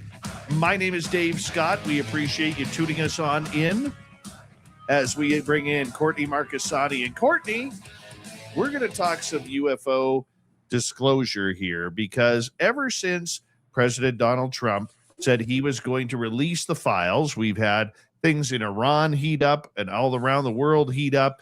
We've had numerous things happen, including websites claimed by the government, alien.gov and aliens.gov. What do you think they're preparing for this? Is this a ruse on the websites, or do you think this is where they're actually going to move the information? I thought they were totally making fun of us. I thought it was just a funny thing, and that it was a joke. So I don't know what to think now, because, many big, huge commentators are talking about this in the national news about whether it's going to be an upload, like a website for actual files. But I can't see that happening, because even Luna has said, like on Joe Rogan, she said months ago that they were interdimensional. They're not actual like extraterrestrial aliens. They're interdimensional. So right there you have somebody from the task force that's been set up to do analysis on what they can access. And she has gotten, I think, Title 10 and Title 50 clearance now. So I look at her as one of the people that can comment on this stuff. So I don't think it's serious. So I don't take it seriously, but I know a lot of other people are, but I wouldn't waste a lot of time on it. How about you? I think that if they were going to be serious about the disclosure projects and the files, I think they would have come out with something a little bit more professional than aliens.gov or alien.gov. I think they would put it a UFO research or U.S. government UFO research or something along those lines. They'll come up with some acronym to use, but it is amazing, though, how they say we're going to get these files. They say we're going to get the information. It's all coming. We got to wait, in typical, Christmas Eve, at least 60 nights in a row of Christmas Eve before we actually get something. What do you think is going to be released? What is Courtney Marchesani's inside information saying about what may be released? I commented on this last time we talked, and I'm going to stay with the same. I think we might get some information about Roswell. You're already starting to see people talking about Roswell in a new way. They're talking about it like it might have been Nazi technology, and that was what was secret about it, and that it couldn't be discussed at the time because it was advanced technology from a foreign entity. And so I think that could be real. I think that part of it might be real. So we might actually see the real story come out about it being historically an advanced craft, but not ET. So I think that Roswell is going to be a part of what's talked about. Do you think they focus on Roswell because Roswell is kind of the Bible of this all? I do. I think it's the genesis. It is literally the genesis of the UFO story. Now, we know that in David Grush's testimony, he said that the Magenta crash goes back to 33, and that was what was the reason behind the OSS being set up and the CIA, and through, Eisenhower's initiatives to stand up the military-industrial complex. It all kind of flowed from that first crash. And Roswell too. Roswell was in 47. So it's interesting because you can kind of thread the needle and look at all the historical things that were propped up around after Roswell or the Corona crash. So I think it will explain a lot if they do. I think people will be disappointed, surely, because they're going to want to believe it was extraterrestrial, but that could be one very mundane way or prosaic way of explaining it. But then that also goes to, how did the Germans develop it? Where did they get it? The science, tech. Will that all be explained as prosaic, or will it be related to some other kind of gifting, like we've heard about from Eric Davis, that the certain countries were gifted technologies and it was up to them to advance it, and we were too.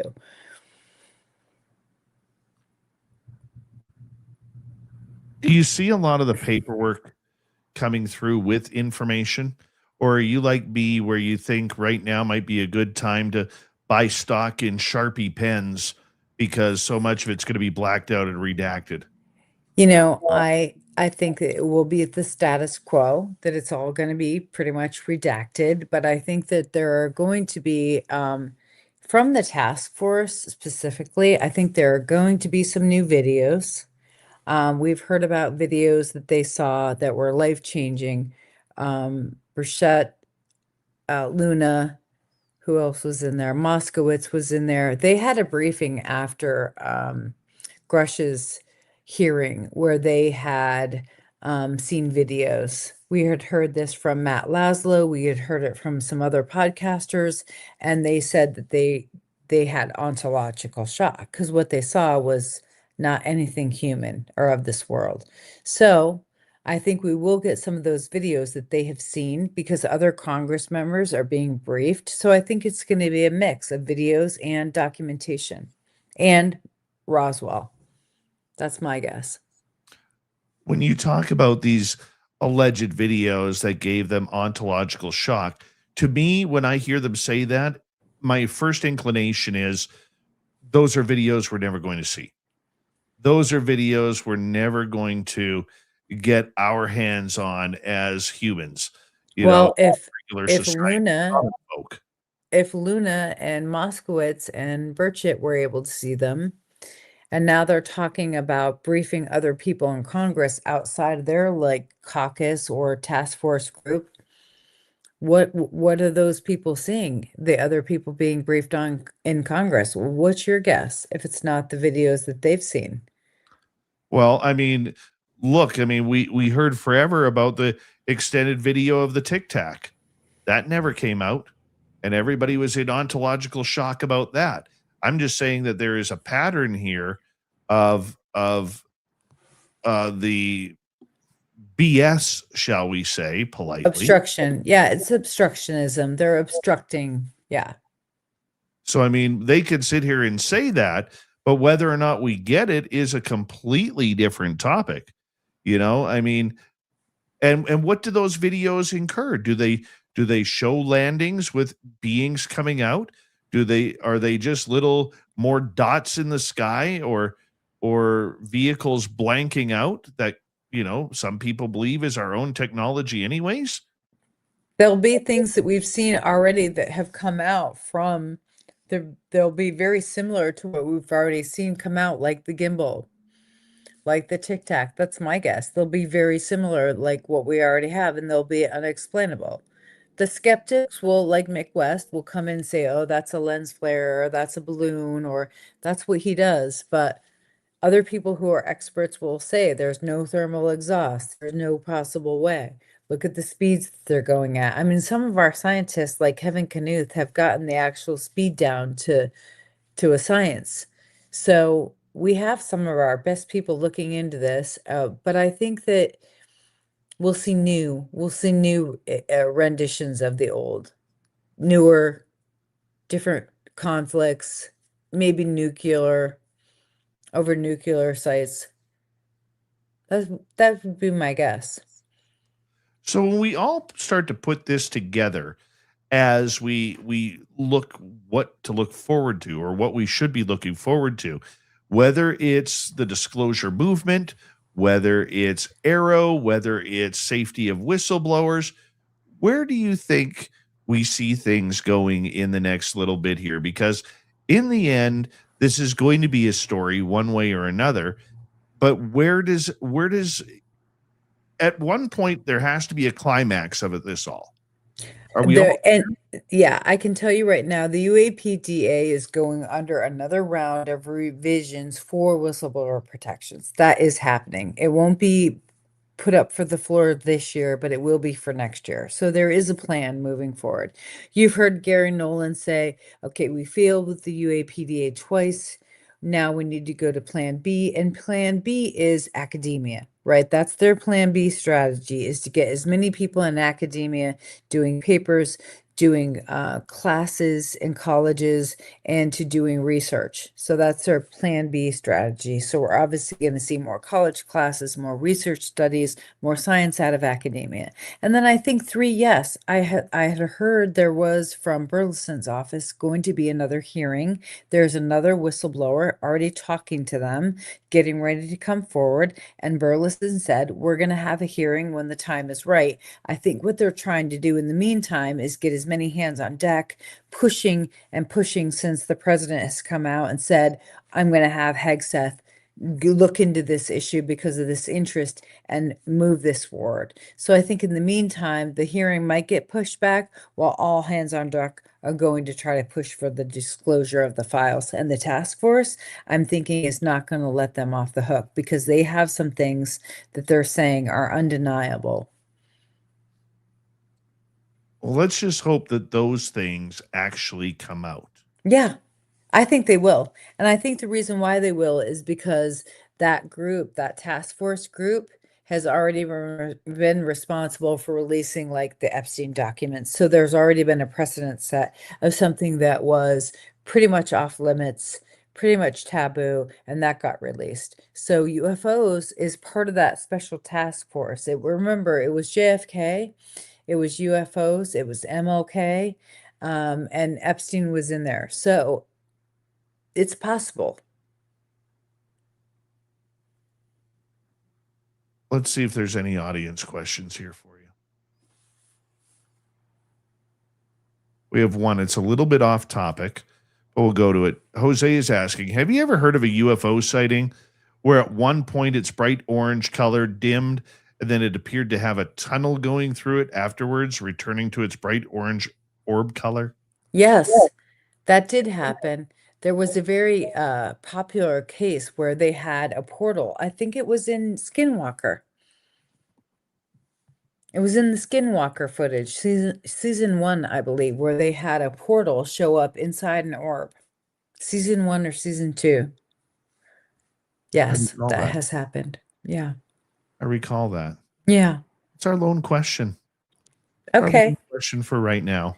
Well, it was a fast-paced, hard-charging SOR tonight. I thought it was a good show, really good show. Well, we still have 10 minutes. We still have 10 minutes to go. Okay. So let's go back to the disclosure process here. I'm a little bit more negative than you are. I know. I've been through my negative. I'm coming back. I'm very negative, very, It's very okay. negative about this, because I really do believe that the safest way for them to get through this is by saying we have a signal. We found a signal. Yes. I know that is your hypothesis. Yes.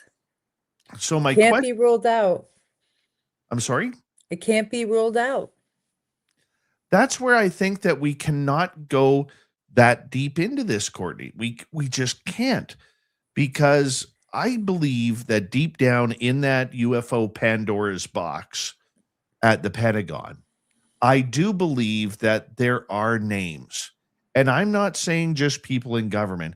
I'm saying everyday citizens that they are tracking, that they know are having some incredible experiences.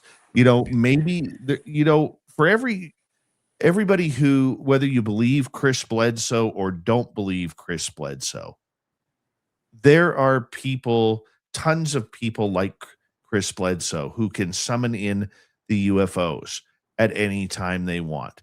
They have multiple contacts. They have multiple things going on at once. Keyword on that, Samantha Mowat. Okay, our psychic ET friend. You'll meet her at Caribou Con this year. And when you meet her, you think Michael Schratt blew your mind this way? Wait till you sit with her and talk about ET contact from her point of view. Michael Schratt is in a league of his own with what he does. That was mind blowing. I So when you I say understand. Samantha Moa is in her own league and as high of integrity as he is, that's going to be pretty mind blowing. It will be very mind-blowing. And I think that the government or governments of the world do have lists of people. We know they do. I'm going to say something, and I'm not going to name names, but I am going to say something because it's been eating, eating me. And we talked about this at the conference. So one of the things that was said a little while ago, and this is out in the open, but it's kind of fringe, is that during the OSAP program, that it was very much part of that program of experiencer tracking and families. That was one of the things they did, and they did a number of things, right? They studied a number of things. And we do know that Com Kelleher came out with that paper about the hitchhiker effect and consulting with doctors on all of it. So I do think there are lists of experiencers for those reasons.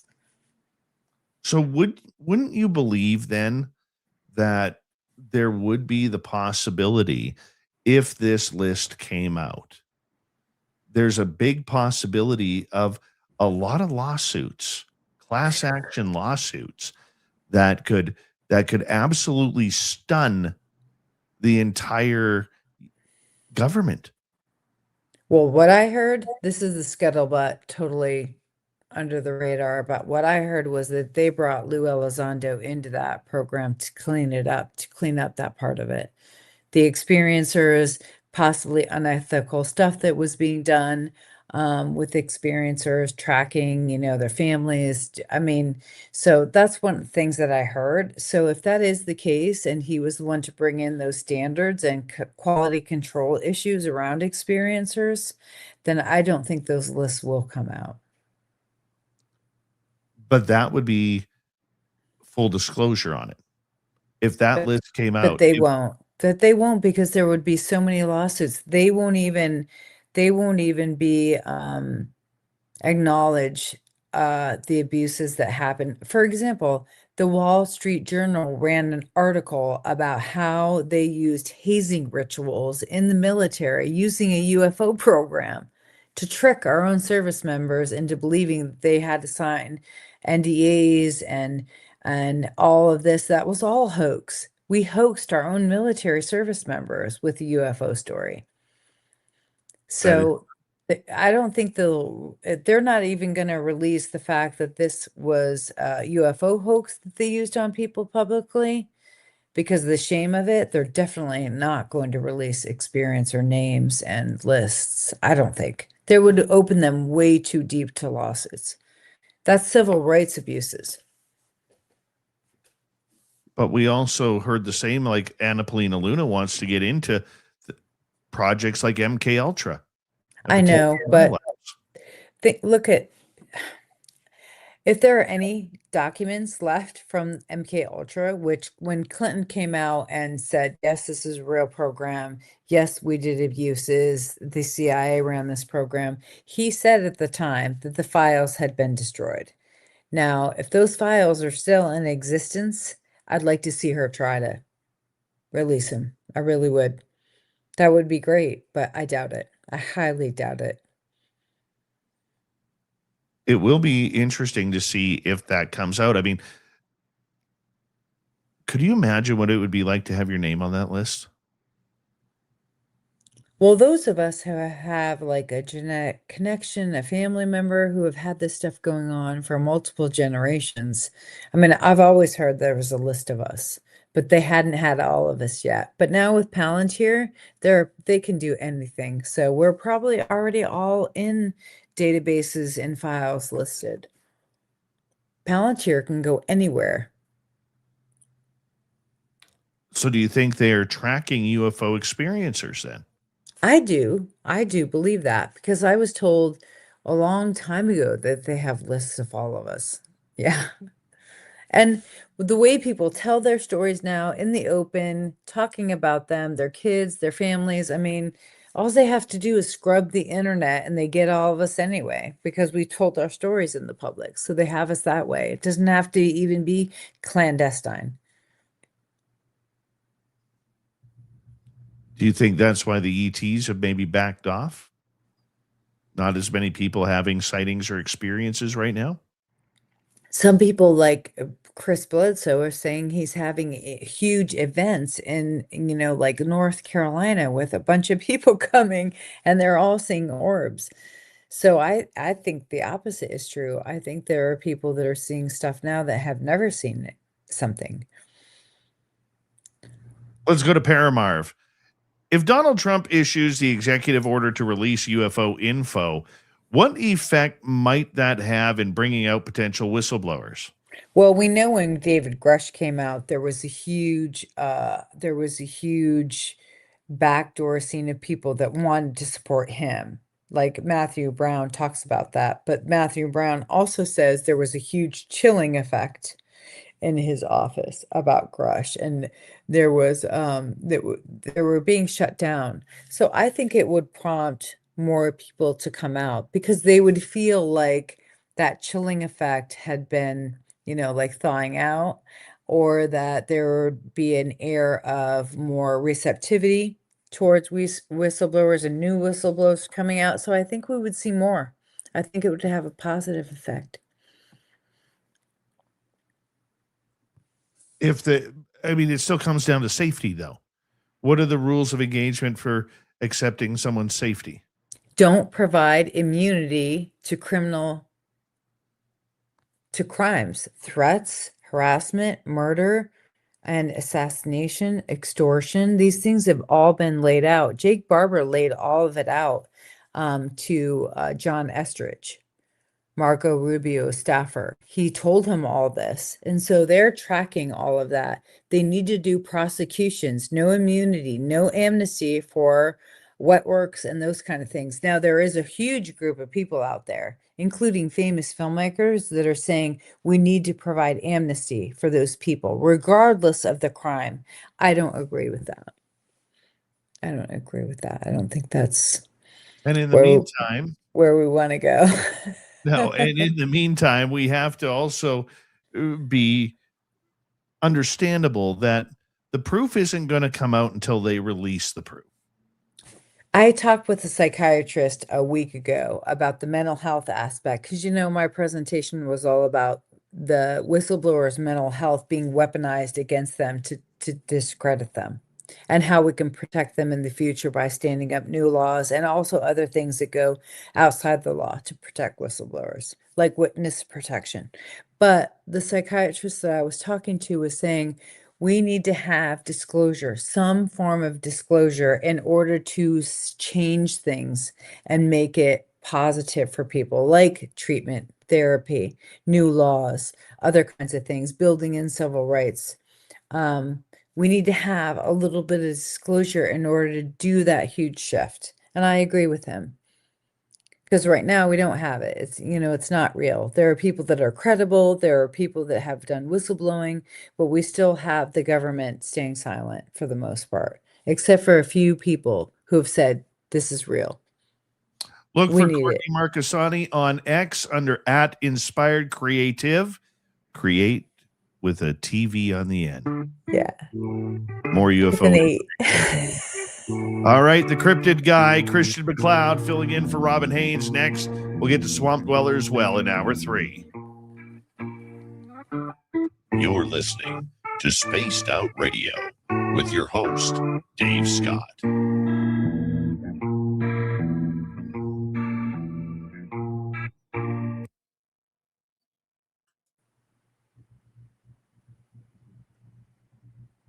You were amazing tonight. Thank you. Hey, thanks for having me, and I hope the rest of your show goes very well. Have a safe flight home to Alaska.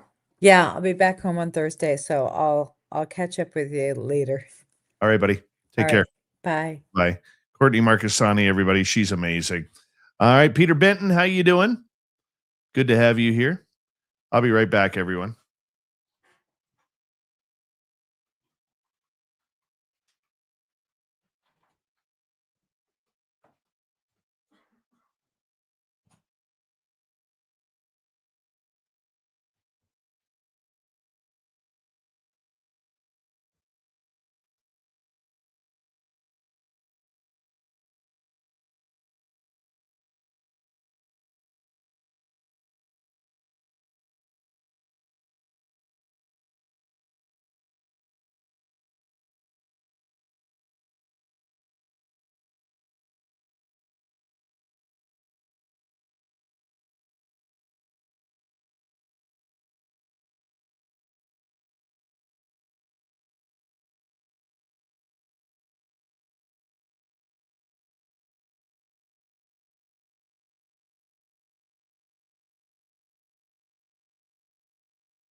I am back.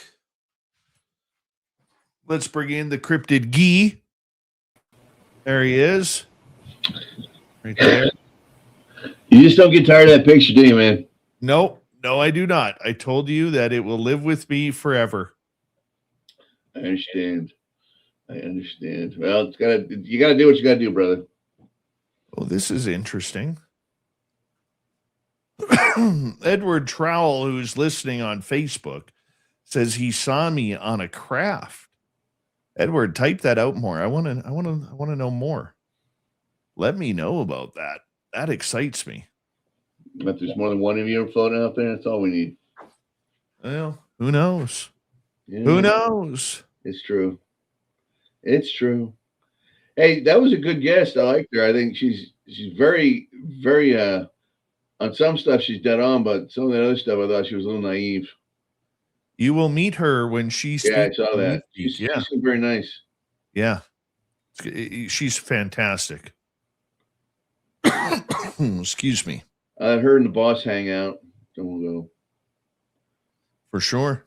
Definitely. For sure, man. We got about a minute to go. Thank you to Pam, Science Bob ×2, Erica, BMR, Von Patrick, and Kitty Cattywhack for the super chats tonight. If you haven't already, do us a favor and give us a thumbs up. It helps with our algorithms on YouTube especially, or if you're listening in on Apple or Spotify, do us a favor. Give us a like, give us a follow. Let us know what you think. We'd appreciate it. We got 30 seconds left. Don't forget to shop at our Spaced Out Radio store on our website. Why? Because we do not have ugly swag, people. No ugly swag. You can check it on out and get your own. You can get your own. Thank you to Mothman and your goatee. Appreciate that. Here we go, everyone.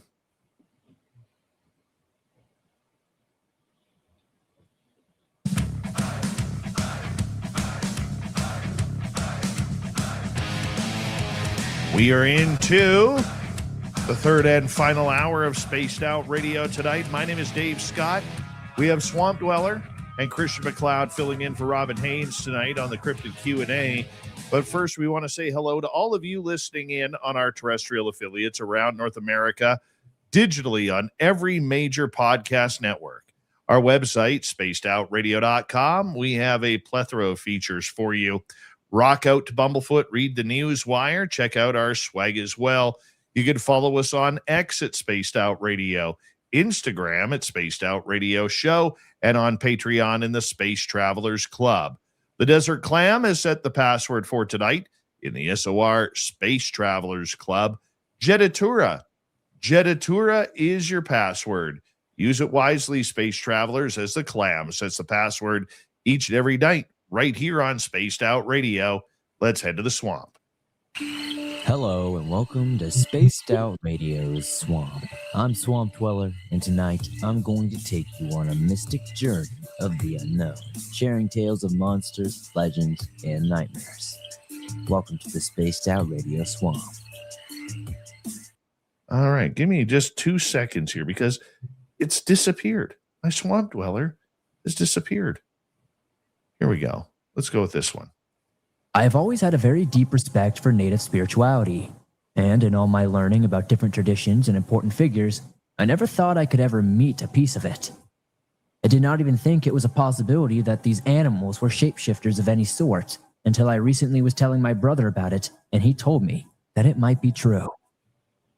I grew up in the central mountains of Idaho, in between several big mining towns from the late 1800s. Living here most of my life, I know what the wildlife looks like, and I know what I would see in each time of year, except for a few encounters that I still cannot explain. I was out early with my dad and grandpa to go and find scrap piles of wood. It was sometime around 7 or 8 in the morning, and we are on a tiny dirt path miles away from any houses. As we are driving, we turn a corner to see an animal sitting in the middle of the road. I would say that it was about the size of a large dog, but hunched close to the ground and completely black. It had a long tail that dragged on the ground, and when we pulled up to it, it turned to look at us. It had a small head with either small ears or no ears at all. I could not really make out anything specific. After it saw us, it hopped off the trail and into the bushes on the side of the road. Believe me when I tell you this, I have never in my entire life seen an animal that looked like this. We were all visibly confused. One other time, I was out riding my ATV at around sunset. I was by myself on some trails that I knew well. I decided to explore a bit and took a different path, and suddenly, it started to go up a steep hill with lots of washouts. As I stopped to try and turn around, the scariest looking bird I have ever seen ran in front of me across the trail.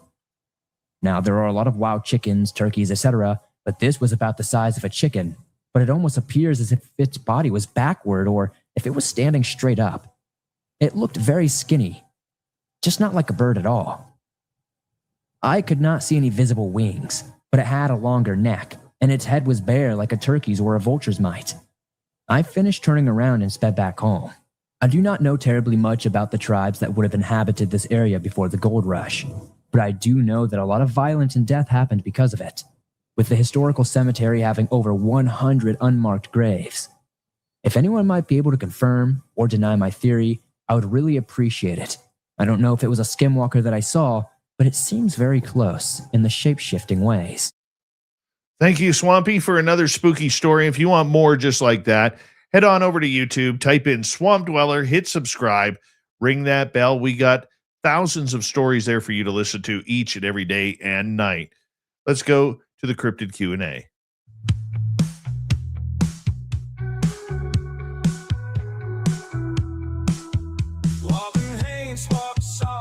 The tall trees sway. She hears Bigfoot whisper what the wind won't say.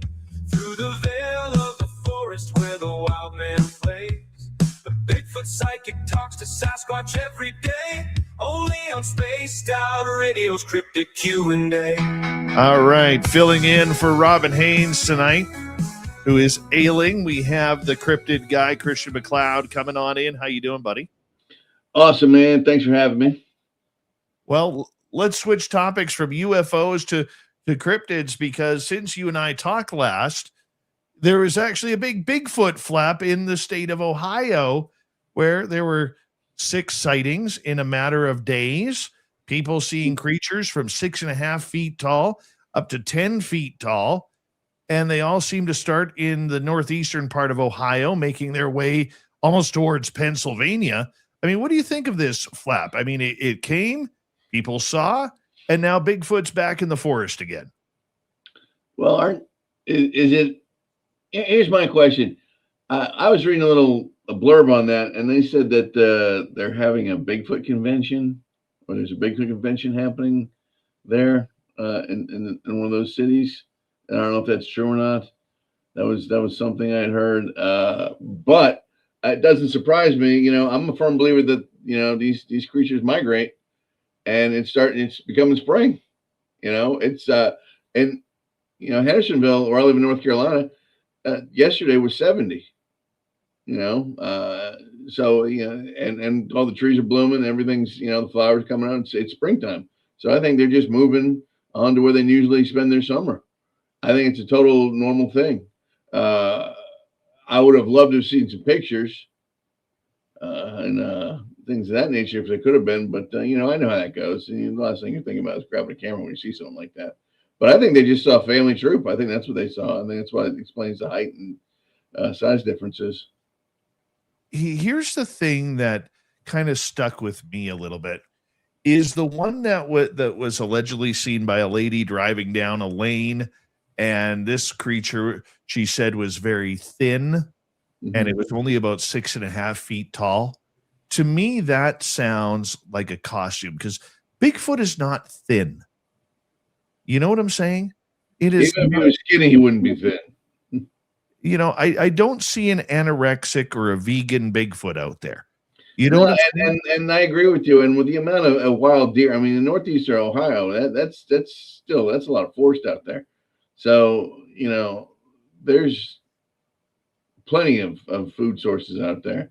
So, you know, it's one of these things where you just gonna have to take it on the witness accounts. Because I'm with you. It's like when people say they saw, a emaciated dog man. I'm not buying it. That's the last thing that's going to be emaciated. That's the apex predator. You tell me, unless something's happened to it, it can't move, it can't run, or something like that. It's a different story.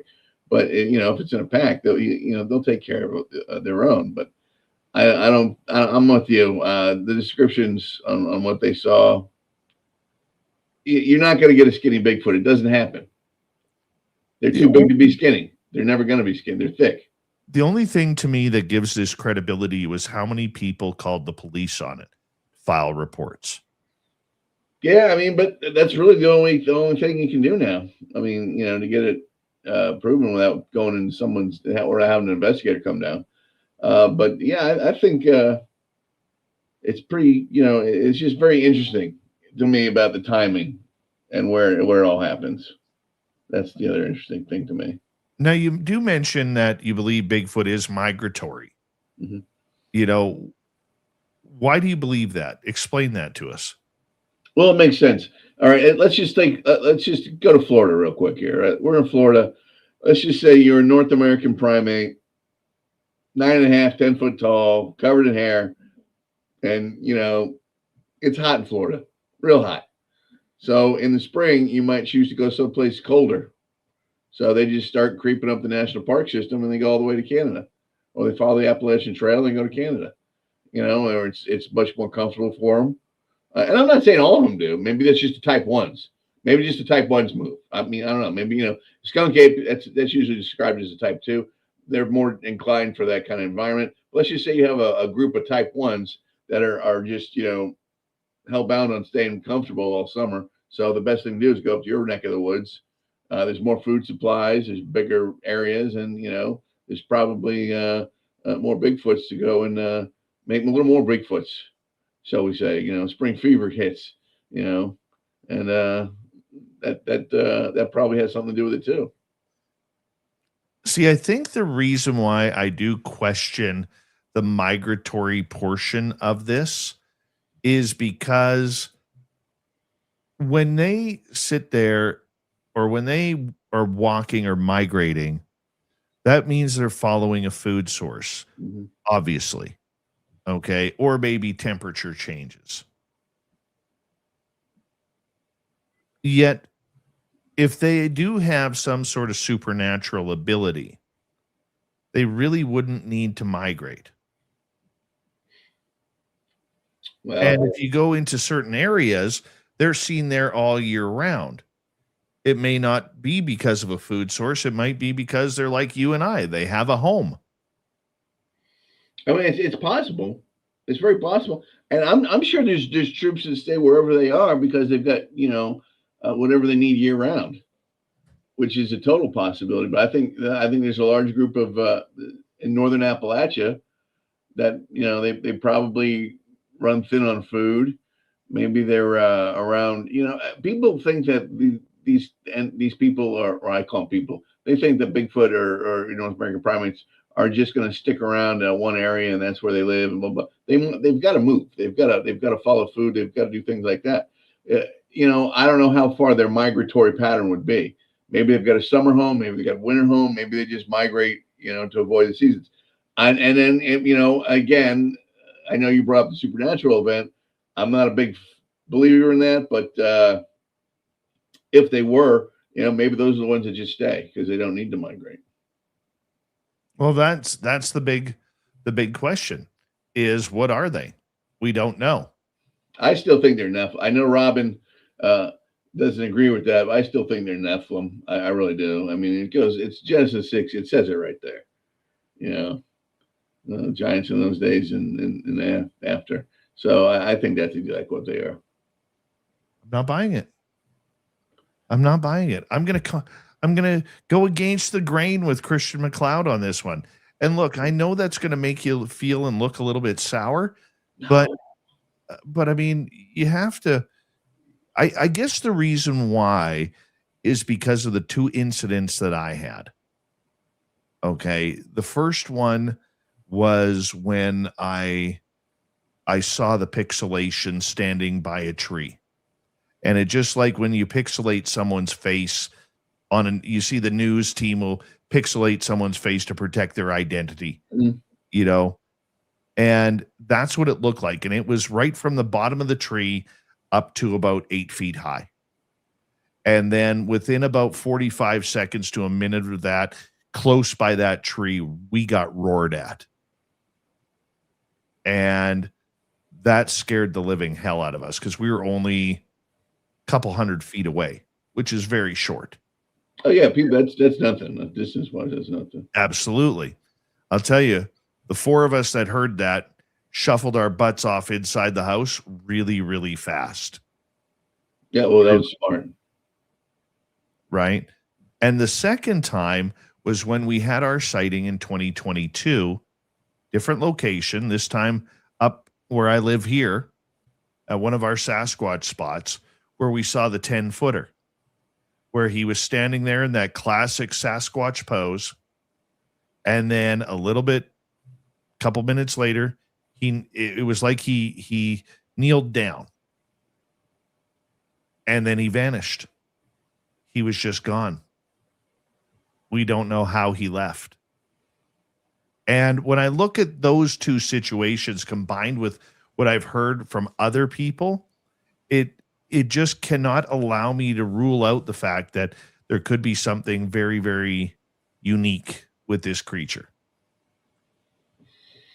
I mean, yeah, a lot of people believe that. You know, there's a lot of people that throw the supernatural in there, the paranormal in Bigfoot, but it's like I said, you know, I'll give it that 1% chance until I see it.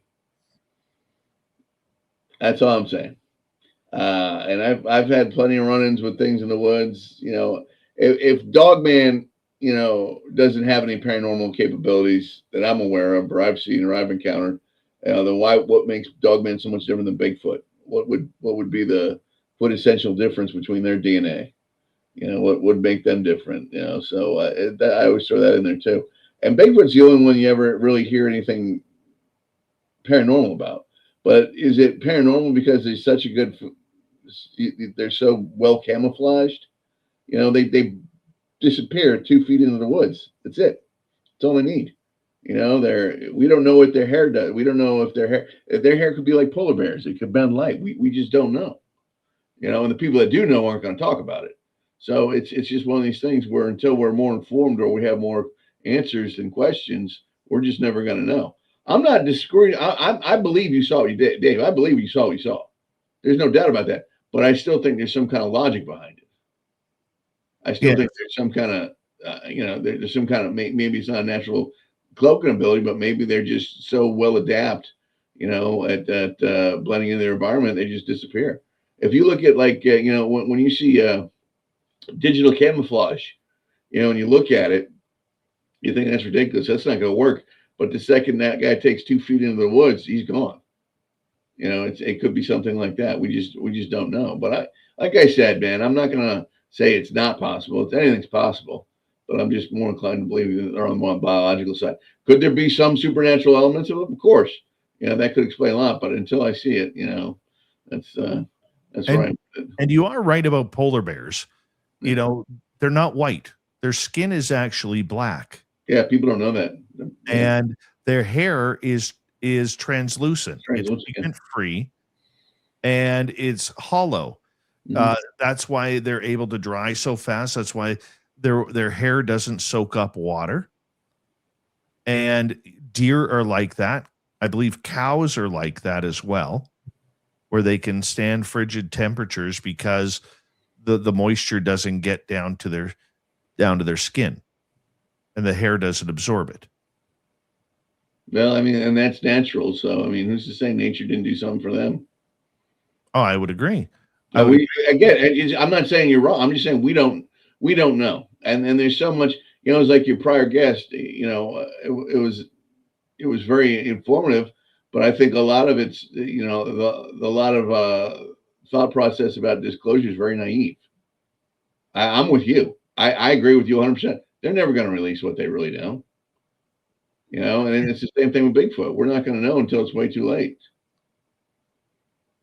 Let me ask you this. Would you want disclosure on creatures like Bigfoot and Dogman, or Do you prefer the mystery of having your own encounters with these creatures?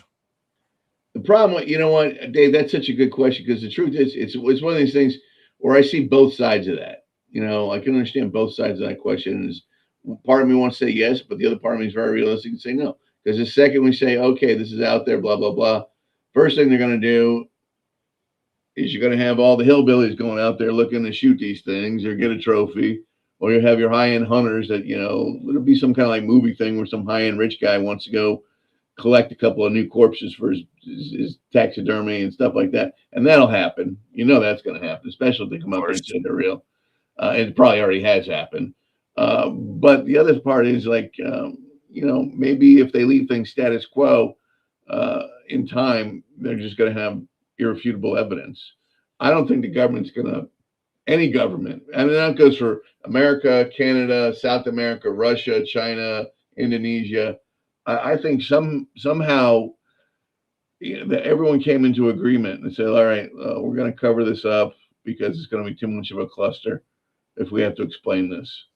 And then the other thing they're going to have to do is, you know, they'll have to change boundaries in national parks, get more room, and that's going to affect the economy. And then they're going to have to, you know, pass bills that say that anyone's family or anyone connected with any kind of disappearances, they can't sue the country or they can't sue the government.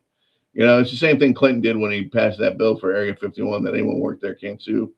That's what they're going to have to do too. That takes care of all the people that say, okay, good, lawsuit. All right. So that's a presidential order. That takes nothing. So that was something else that I thought about when I was watching you guys. A presidential order covers that in 2 seconds. Trump can sign something and says, all right, so you can't sue. Why he hasn't done that, I don't know. I don't think they're going to. When that happens, then you're going to get disclosure. Until that happens, there'll be no disclosure. Well, I mean, I think the U.S. UFO files are going to be a litmus test for this. And, you know, I don't think Roswell, Roswell, again, that happened back in 47. And it's not, you know, the only thing that could possibly be even correlated with that would be the bell, Dutch Glocken for German tech. I don't think it was German tech. That was definitely, there's been too much on that. There's just too much on that. Even when you read some of the Betty and Barney Hill stuff, they cite Roswell incident as the reason why they're going after these people so much. So, you know, and they weren't Germans. You know, they had nothing to do with the Nazi party. That was in 61. So people are trying to make these assumptions, and it's just not, there's no connection there. You got to have some of these connect. You got to have at least a little thing to pull a thread to get a connection. And to say that, you know, Roswell was German-based engineering, it doesn't even make sense. Because first of all, what year is Roswell? What? 1947. Yeah, 47. Okay, all right, July. Okay, World War II ends in 45. So you got a 2-year gap there. What was going on? Were they, you know, was it this thing where they're going to say, okay, they were stuck and lost in time? You know, they were in a time rift or something like that.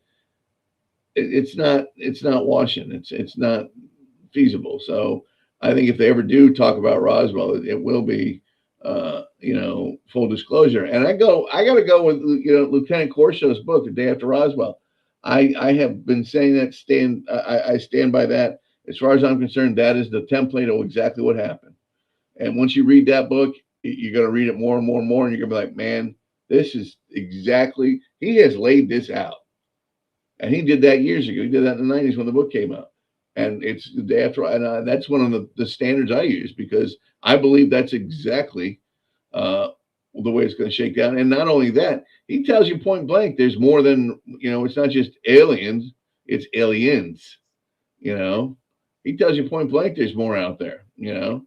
And then he tells you they're not great, you know, he tells you straight up. He goes, you know, we have absolutely no way to defend ourselves against these things.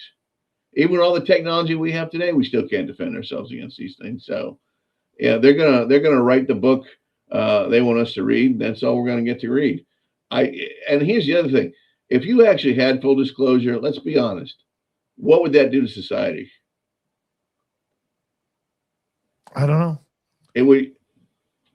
See, you know, if you like I said, you know, I'm a practicing Catholic, and when I'm in church, we say the Nicene Creed, and it says, God made everything seen and unseen. To me, that's everything in the universe, visible and invisible. That's everything in the universe for me. So, we're talking about God. So why isn't it that God couldn't create aliens, the whole universe, everything? So that's my belief. That's why I've never had a problem with that. Some people religiously get problems with that because they think, well, God made man in man's own image. Yeah. Christian, I'm going to get you to hold on right there, because when we return with Christian McLeod on the Crypted Q&A, we are going to get into whether or not the Patterson Gimlin film is a hoax. This is Spaced Out Radio, and your host, Dave Scott.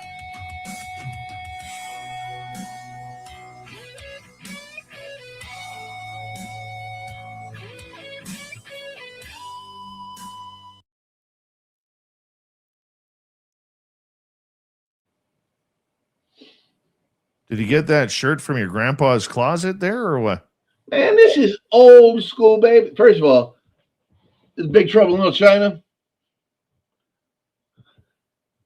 I'm saying your plaid shirt. Yeah, man, this is LLB, baby. This is old school. Wow. This thing's probably older than you. I used to commercial dive in this thing. That would not surprise me if it's older than me. It wouldn't. Not at all. I'll let you wear it when I come up there. Okay. All right, that'll make me feel good. That whole Bigfoot thing, I am so pissed that they did that again, because I'm still, I believe it. I still think it's real. I'm just saying that between you and me. I would agree. I would agree with you on that. I still believe it's real. I have a picture of that frame 252. It's actually on my desk somewhere. It's framed with that's still my favorite. Yeah, we'll get to that here in a little bit.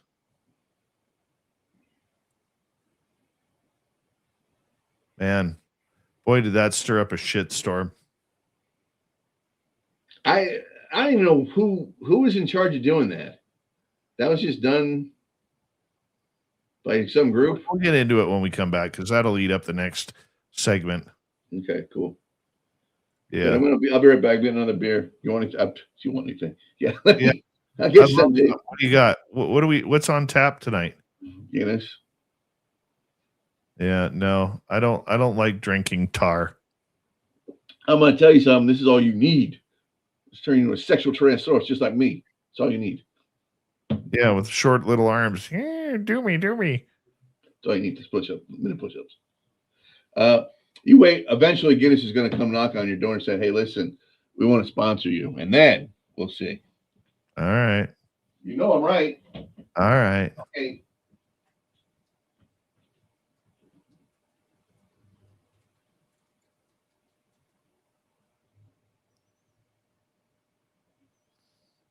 All right. All right. All right.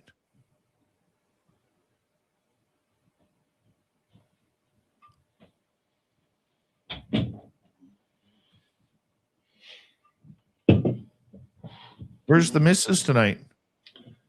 She hasn't been feeling good today. It's because she hasn't been wearing a blue hat. Huh? It's because she hasn't been wearing her blue hat. No, she actually she's sleeping. Her and the fur ball.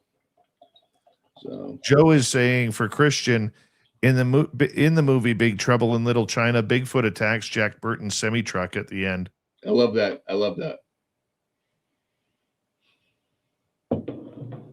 That was one of the best underrated movies of the 80s. We need a sequel.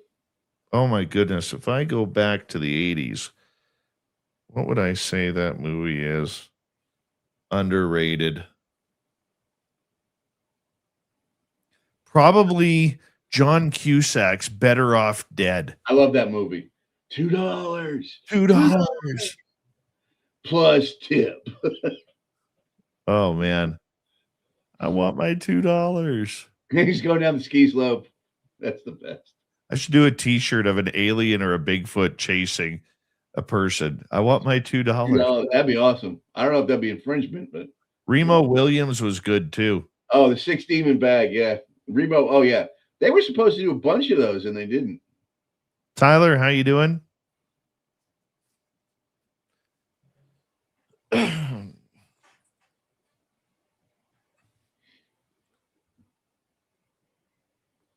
still haven't caught up on sleep yet.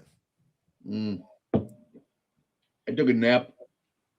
We had a tour, came back, took a nap. Well, Thursday, I woke up at 7 a.m., worked all day, came home, did the show, cut the show back an hour, then jumped into my Jeep, drove to close to Vancouver to my dad's house because he likes driving me to the airport. Saves me money in parking too. Oh, yeah. Go to Vancouver, catch my flight for 8:30. Sleep a little bit on the plane, not much. Get to San Francisco. Then you get going. The adrenaline hits because you're meeting people and saying hi to everybody. Yeah, I saw your Doppler beard. I didn't get to bed until 1 o'clock in the morning, right? On Friday, going into Saturday morning. Yeah. Then I slept for 11 hours. No, I was watching you on Insta. I saw you, your buddy with the beard. Yeah. Hold on. I got to get going here. Okay. It's my new twin, by the way. He looks.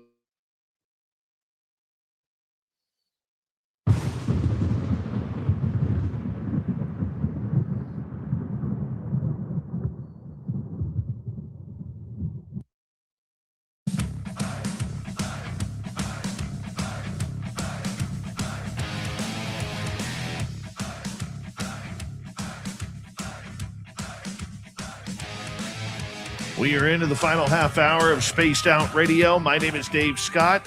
Christian McLeod filling in for Robin Haynes tonight on the UFO Report, or the Crypted Report. Christian, we're going to get right into, all the scuttlebutt going on the internet about this new documentary called Capturing Bigfoot by Mark Evans. It's being shown at the South by Southwest movie gala, documentary gala. I always forget what those are called, where they come together, film, whatever. I'm not into it. I don't watch movies very often, that is. Capturing Bigfoot says the Patterson Gimlin film is not real. It's a hoax after 59 years. Are you buying this, my friend? No, I don't. I think it's real. I've always thought that was real.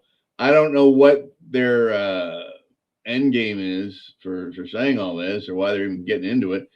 But it's been around for 59 years. How many times has it been disputed? Hundreds, thousands. How many times have people taken it apart? They did what was it, 10 years ago? They digitized it into stop motion, and they said, no, this has to be real. She's got a herniated muscle on her leg that moves. She had the best breast pendulum swing. There's too, and now all of a sudden it's fake. It's ridiculous. And I've never met him, but I'm a firm believer that Roger Patterson, Gilman, he seems like a stand-up guy. I've seen all the interviews with him. He just doesn't seem like a guy that's going to perpetrate a hoax like that. And it didn't get him anywhere. If anything, it wrecked his life for almost 20 years. And he never got paid. Let's not forget that. He never got paid for any of that. So, it's just one of those things. He has nothing to gain. Nothing. And at his age, I don't think he cares. If you listen to his interviews, he's just one of these guys. He's old school. If he tells you it's 80 out there, it's 80 out there. If he tells you it's black or white, it's black or white. That's the impression I get. And I've been listening to interviews from him for years. Art Bell did a great interview with him. And I remember listening to that thinking, yeah, this guy's straight up. And Art Bell was one of these guys, if he thought you were full of it, he was going to go in for you. George Norrie he's done interviews with him. Everyone that I consider, with the greats, the interviewers in this particular arena of ours, they've all believed him. So it's just one of these things where I think this guy got an opportunity. He's trying to make it. It's a movie, you said, right? Why didn't he release it on YouTube? Well, because he is a critically acclaimed director. That's why. Maybe he wants a little Monet. Well, of course he does. I mean, not everybody does everything for free. And in our field, everybody thinks it should be done for free. So, well, yeah, I mean, I agree with that too. I mean, I get that, but you and I both know that the only way you're going to reach the masses is to hit that upload button. If you're getting $20 a ticket for this, all you're doing is proving yourself to be someone that's making money off it. And again, you and I have been doing this long enough to know there's no money in this field. I can show you my taxes. I lose $6,000 to $8,000 a year doing this consecutively, and it's with travel time, my own expenses. And when we investigate, we don't charge people anything. So we and that's I just believe God put us here to help each other. But when you're coming up and saying definitively, okay, this is a hoax, all you're doing is helping your own. You're just stuffing your own coffers. I'm sorry, it's a money making thing. I'm just not buying it. We also know, and Matt Moneymaker from the BFRO, whether you're a fan of his or not, he made some great points. Okay. And that is that for years, the Bigfoot community knew that Roger Patterson wanted to make a documentary on Sasquatch. All the footage of where he had his friend dressing up like a Sasquatch was filmed in Washington State. Okay. And when they went down to Bluff Creek, they startled it. They startled Patty. And that's when she started walking away. And like I said, you said you could see the movement and the shifting of the breasts as she walks.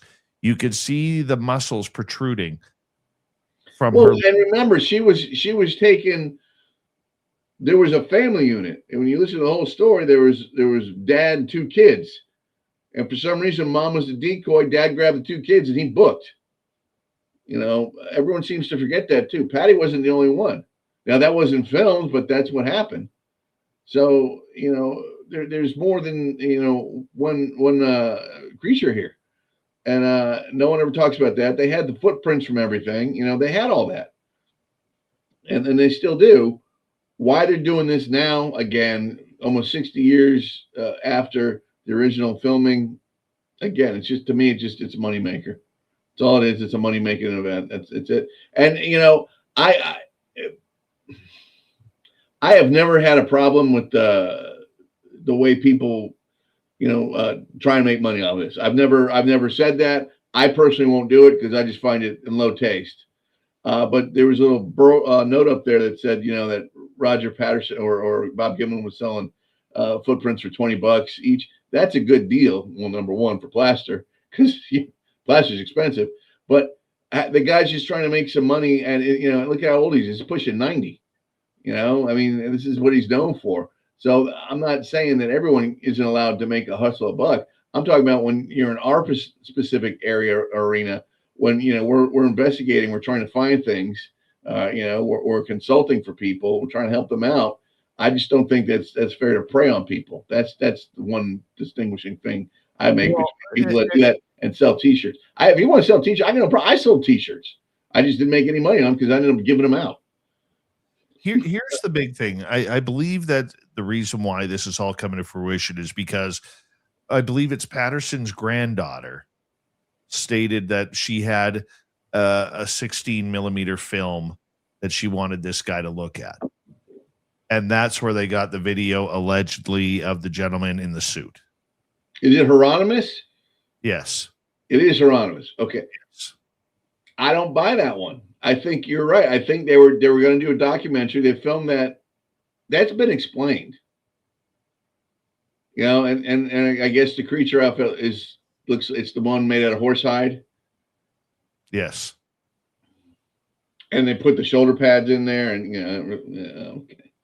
I'm not buying it, man. You can't.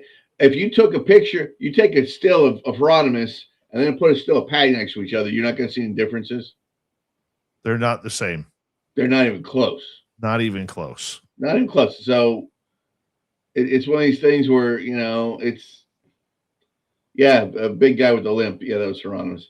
Why do we want to butcher this film so much? I Because, mean, well, this film in the last 59 years has been debunked as much or scrutinized literally as much as the JFK Zapruder film. I'd say it's probably been done more. Probably. And the reason why is because there's haters out there. It's just a mindset. People want to be absolutely right or absolutely wrong. They don't want anyone in the middle, and it's all about the money. Boondock Mojo, 100% true. And what he said prior to that is true too. You know, it's all about the money, because now there's another resurgence. Now you've got another resurgence. So not only are they going to make money for, you know, themselves, the people selling little Bigfoot dolls or little stuff like this, little tchotchkes with Bigfoot on them. They're gonna, there's gonna be, there'll be an uptake in those. There's gonna, so it's just a little stimulus for the cryptid community that sells on that end. That's all it is. And then in 5 years, you're gonna have another one that says, okay, this is complete, definite proof. This is 100% right. AI says now this is 100% real. What happened to the one that AI did a couple years ago? And they said it was all real. So we're just throwing everything away. We're just throwing all the prior work away now, because this guy got a video of Heronomous, and that's probably older than the original Gimlin film, I'm guessing. And, but we knew this was out there anyway, and now all of a sudden it's a big deal. I mean, Heronomous was out everywhere saying we did this. Then, and he's the other one that said he never got paid, by the way. So there could be a lot of sour grapes there. You don't know. We don't know. And it's another one of these things where until we get proof positive, it's always going to be a way to stimulate controversy. That's all it is. The problem that I have with a lot of the skeptics in this field who are carving this new information and absolutely using it to their social media ability is the majority of these people have never stepped in a forest. Nope. They have no clue what it's like to be in the middle of nowhere, where you're miles upon miles from civilization. There's no campers around. There's no trailers. There's no RVs. There's no ATVs around. And you're taking a trail that maybe leads into a meadow or a little bit of a dry spot in the forest, and that's where you see the footprints. I mean, you're absolutely right. You're never, these guys, I would challenge these guys. I would challenge these guys right now. If they see this or hear this, cryptidguy.com, get in touch with me. I'll take you places that your cell phone's not going to work. You're in dark, ancient forest. There's no signal. The radio on your car won't even work. And there and then you'll see what nature's really like. And I would challenge them to do the same thing. I would love to have these people get in touch with one of us.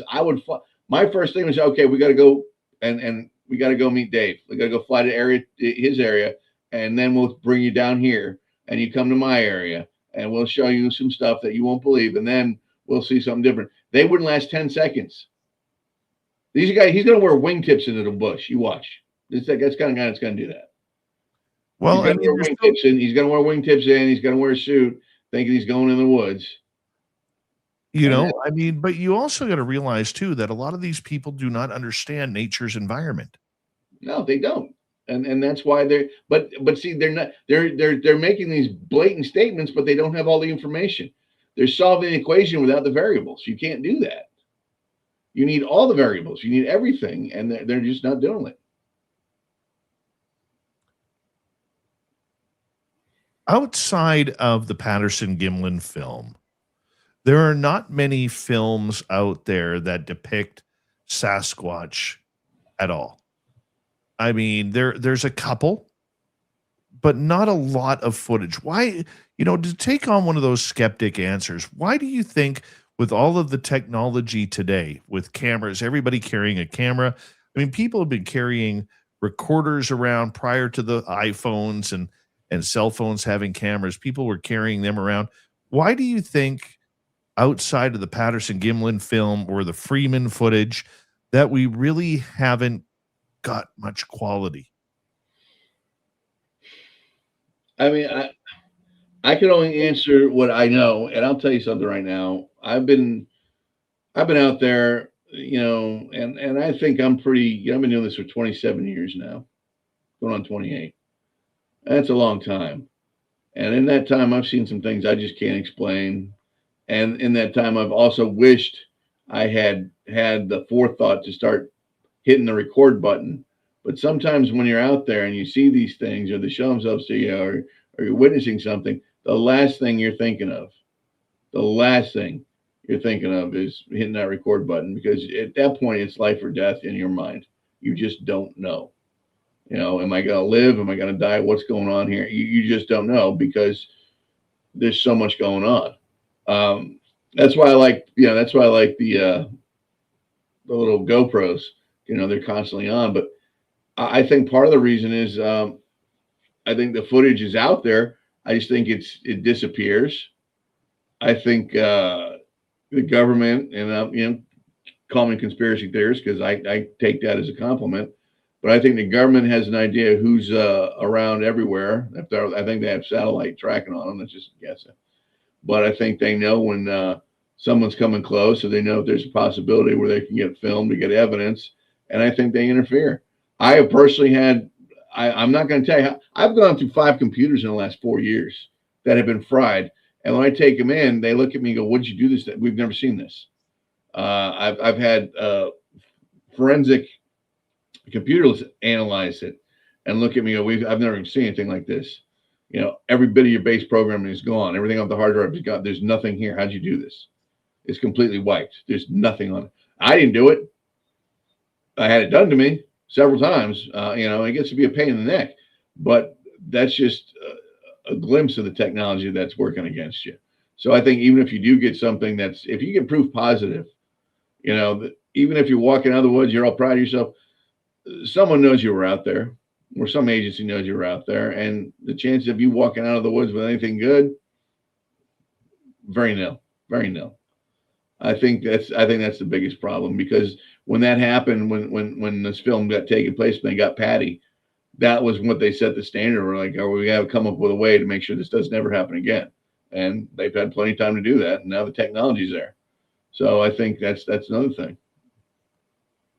And you have to also wonder too, how many people would actually want to do that? I mean, it doesn't matter whether you're on a television show like Not Finding Bigfoot or Expedition Bigfoot, or if you're actually, just like you or me, carrying around a camera, and you never know what you're going to grab or what the camera is going to get. I don't know if I would release the footage. Well, that's the other thing. See, and then there's the fear. I'm not afraid. I can't afford to take on the United States government. I'm not afraid of the government. What I am afraid of is, if you look at Roger Patterson and Bob Gimlin, the hell they have put their families through, their grandchildren through, who weren't even born when this was going on. Okay, their great grandchildren. Look at the hell that they are going through from the time they released that film to now. Death threats. And now it's amped up again, because this one guy thought, "Hey, I got an idea. I'm going to make some money." And that's all it's about. Let's be honest. It's all it's about. It's about the money. He said, "Let's make some money." The family, there's nothing worse than someone that's in the family that feels neglected or feels like they haven't gotten their piece of the pie, because, that's the work, because you can't work against that. That's, that's a whole different story. I don't want to get into that, because I've been through that too. I've got relatives. I won't even I tell people they don't exist. In my world, they don't even exist on the subatomic particle level. I mean, they're nothing to me, because of the way they've acted in some of the things that's happened. But family is the one that gets you to burst, because they have the same, ability to get that information that's been in the family, and then they release it under, auspicious circumstances, specifically for money. And then you have this kind of thing happen. So it's not just this one thing. They don't have the foresight to see what happens after this. See, there's ripple effects that come from this. And you're right. All this is going to do is just start a bunch more. All this does is start up the oldest fight. This is the Hatfield and McCoys of the current the cryptid world. That's all this is. And it's just going to kick over again. I guarantee you're going to have podcasts. You're going to see podcasts and TV shows. Is it real? Is it fake? And then you're going to have all these experts, and all they're going to do is just sit there and come up with absolutely no new answers. You know, I guarantee we're discussing more than they would discuss on a TV show right now, because they just, you know, there's nothing they can say or do. It's one of these things where you got to believe or you don't, you know. And the last definitive video we ever had looked at, the last time they took remember that was it, Monster Quest did that. They took every picture of every film on pad. They even got the original one, the originals, and they took it all, digitized it, and all came, oh, it's real. We can't duplicate any of this stuff. And that was the end all be all. And now all of a sudden, boom. What, how many years later? 15 years later? You know, okay, now it's the end all be, okay, it's fake. Well, pick a lane. What is it? They don't want us to focus. People, you know, it wouldn't surprise you if this guy had some kind of government connection. That's all right. Stir the pot a little bit. Where they're all starting to agree. This is where the problems happen. This is one of the reasons why the cryptid community can't come together. Is because we can't even discuss a film that was taken almost 60 years ago, whether or not it was real or not. You know, because you're going to have half the people saying it's fake and half the people saying it's real. And then, you know, then you throw in the woo factor, and you know that's an issue. So, you know, it's just one of these things where I think what they're doing is this guy, this director, this whoever it was, he saw an opportunity to make money. He saw an opportunity to, you know, throw the cryptid community another curveball, so everyone thinks we're nuts because we can't decide on whether or not this thing's a hoax or not. And it's just going to be one of these issues where in 2 years, in 6 months, who knows, maybe next week they'll have another one that comes out and says, oh, no. We did this with AI, and AI says it's real now. So who knows? It's just, if anything, it just bothers me when it's negative, because it's like all you're doing is just causing more problems and, you know, breaking the community up more. There's just absolutely no way anyone with any cognitive ability, with any concern for this community, would do something like this. Well, it's just, again, money. We got to wrap it up here. Tell everybody where they can find ACAPs. You can get me American Cryptid Paranormal Society.com or cryptidguy.com. Very easy, really simple. That's all you got to do. And if you go to the website, really appreciate some followers on X and Instagram. We had an issue where our whole accounts got deleted, so we're trying to rebuild where we were. And it's just one of these things where all you got to do is hit like and subscribe, and I would appreciate it. And that's also for Facebook too. Thank you. All right, Christian McLeod filling in for Robin Haynes tonight on the Cryptid Q&A. We're always glad to have Christian around these parts. Good Bigfoot knowledge there as we wrap this up, and say hello to Mr. Ron Bumblefoot Thal. Rocking in the background with Little Brother is Watching. Bumblefoot is the official music of Spaced Out Radio, rocking us in and out of every single show. Get the horns up for the guitar, God himself. Special thanks to everybody listening in at home, at work, in your cars, wherever you may be. Thank you to everyone in our chat rooms tonight. YouTube, Twitch, LGAB, Facebook, Spreaker, LinkedIn, the Space Travelers Club, and on X at hashtag Spaced Out Radio.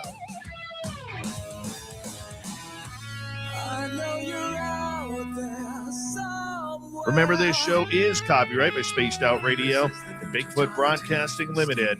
Thank you so much for choosing to share your evening with us, because together, my friends, we're watching.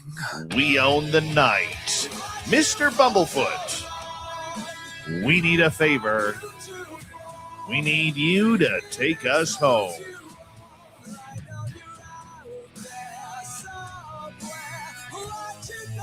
Yes, the Woo train has docked for the night, but soon, my friends, we shall ride again. Your seats are always available. Your tickets never expire. And if you want to bring a friend, we've got room for them too. Good night, everybody.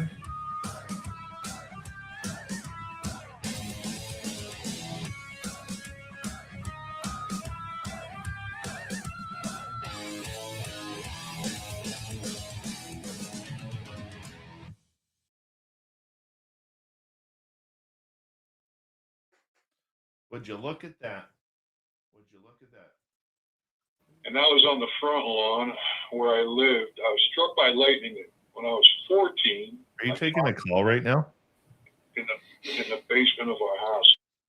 83. Yeah, I had. Hey, do me a favor. I'm not trying to be rude. Is there any way? Look, let me get your name again and your real name, and let me call you back because I'm still on the. All right. We'll let Christian wrap that up.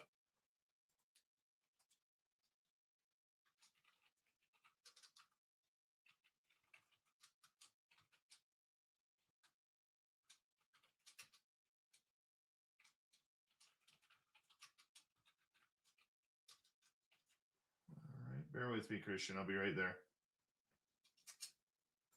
All right. Do that, do that, do that. Always doing something here, man. Always doing something.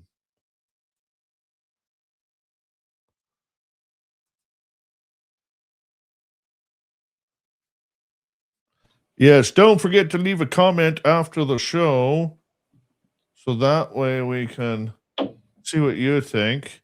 Christian McLeod. That was Dino. He called me. Oh, he's one of your avid listeners. He's always on. Oh, very cool. Yeah, so that's why. Very cool. He says he's got some cool stories from New York and saying stuff. So I'll call him back. All right, bear with me here. Mm-hmm. Bear with me. I guess people know I pick up the phone. Right? Well, right? That's the way it works. Are you just on Spaced Out Radio? Still am. Yeah. Yeah, still am. Still am. Look at Dave right now. Thank you. Pulling a Ron Burgundy. Go fuck yourself, San Diego. There you go. Eat the cat shit. Eat it. Talk about my city. That's my favorite part of that whole movie. When he goes to the restaurant, he gets a salad with cat poop on it. I'm not going to eat the poop. Eat I'm the not poop. eating the poop. All right, I'll eat this shit. Just give me a steak. No, maybe no. You know, the funniest part about that is, as someone who has worked in a newsroom, a lot of the nuances that were taking place in the newsroom were so incredibly real. Like the teleprompter, I'm Ron Burgundy, you know, putting a question mark or an exclamation point instead of, or a question mark instead of an exclamation point or a period. It's amazing how that would screw you up. The prompter. The old teleprompter. Yep. That's the way it went. That's the way it went. All right. So let's go like this. And I'm having to do a bunch of different steps here now for my podcast side because I'm trying to build up the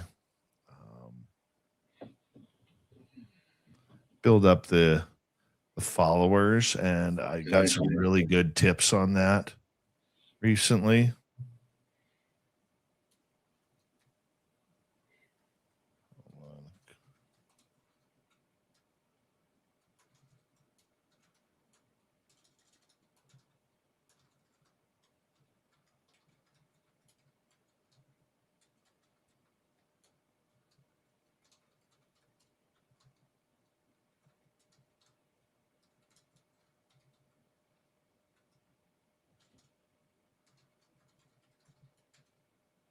All right, that's a strong title right there.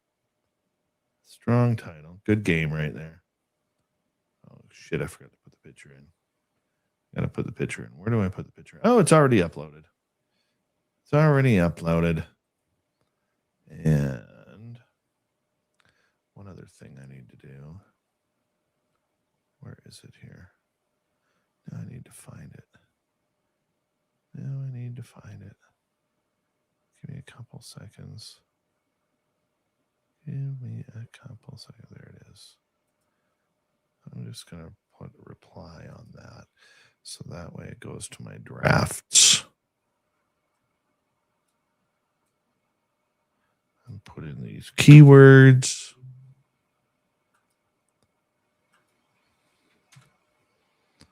There we go. Save that. And go from there. Now we should be ready to download. There you go. Actually, they recommended, and the lady from Spreaker, her name is Amy. I should actually show you this because she created a very, very cool logo for SOR for the podcast side. She felt mine was a little too boring. So she's like, this is what's going to catch attention. So I went with it because I liked it. I'll show you. I tell you what, I've been playing Spreaker for like 4 years. And we haven't done a Crypted Guy and Crew in 2 years. But I'm afraid to lose the account because that's where everything is. You know what I mean? Yeah. Give me 2 seconds. I'm just loading up the picture here so you can see it. Here's the photo. I do like that. Yeah. That worked out really nice. Worked out really nice.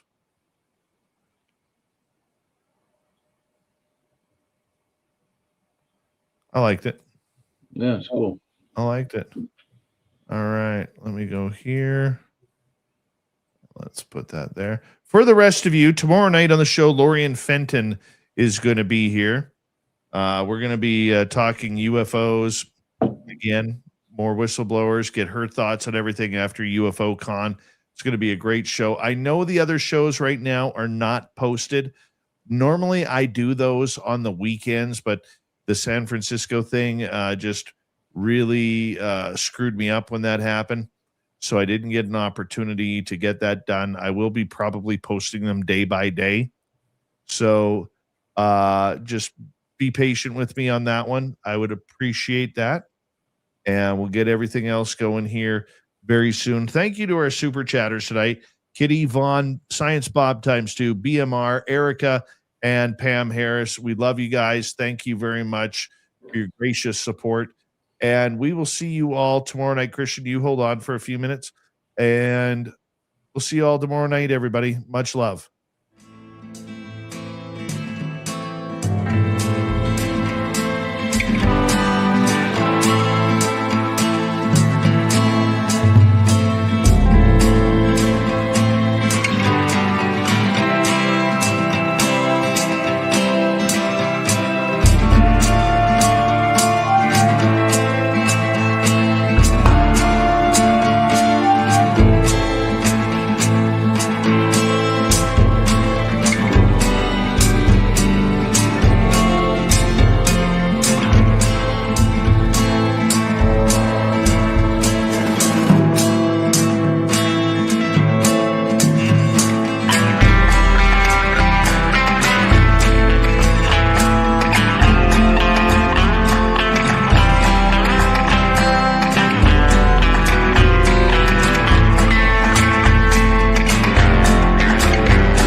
Stay healthy, my friend. You too. If you need bail money, give me a call. Always, Dad. Take care. You too.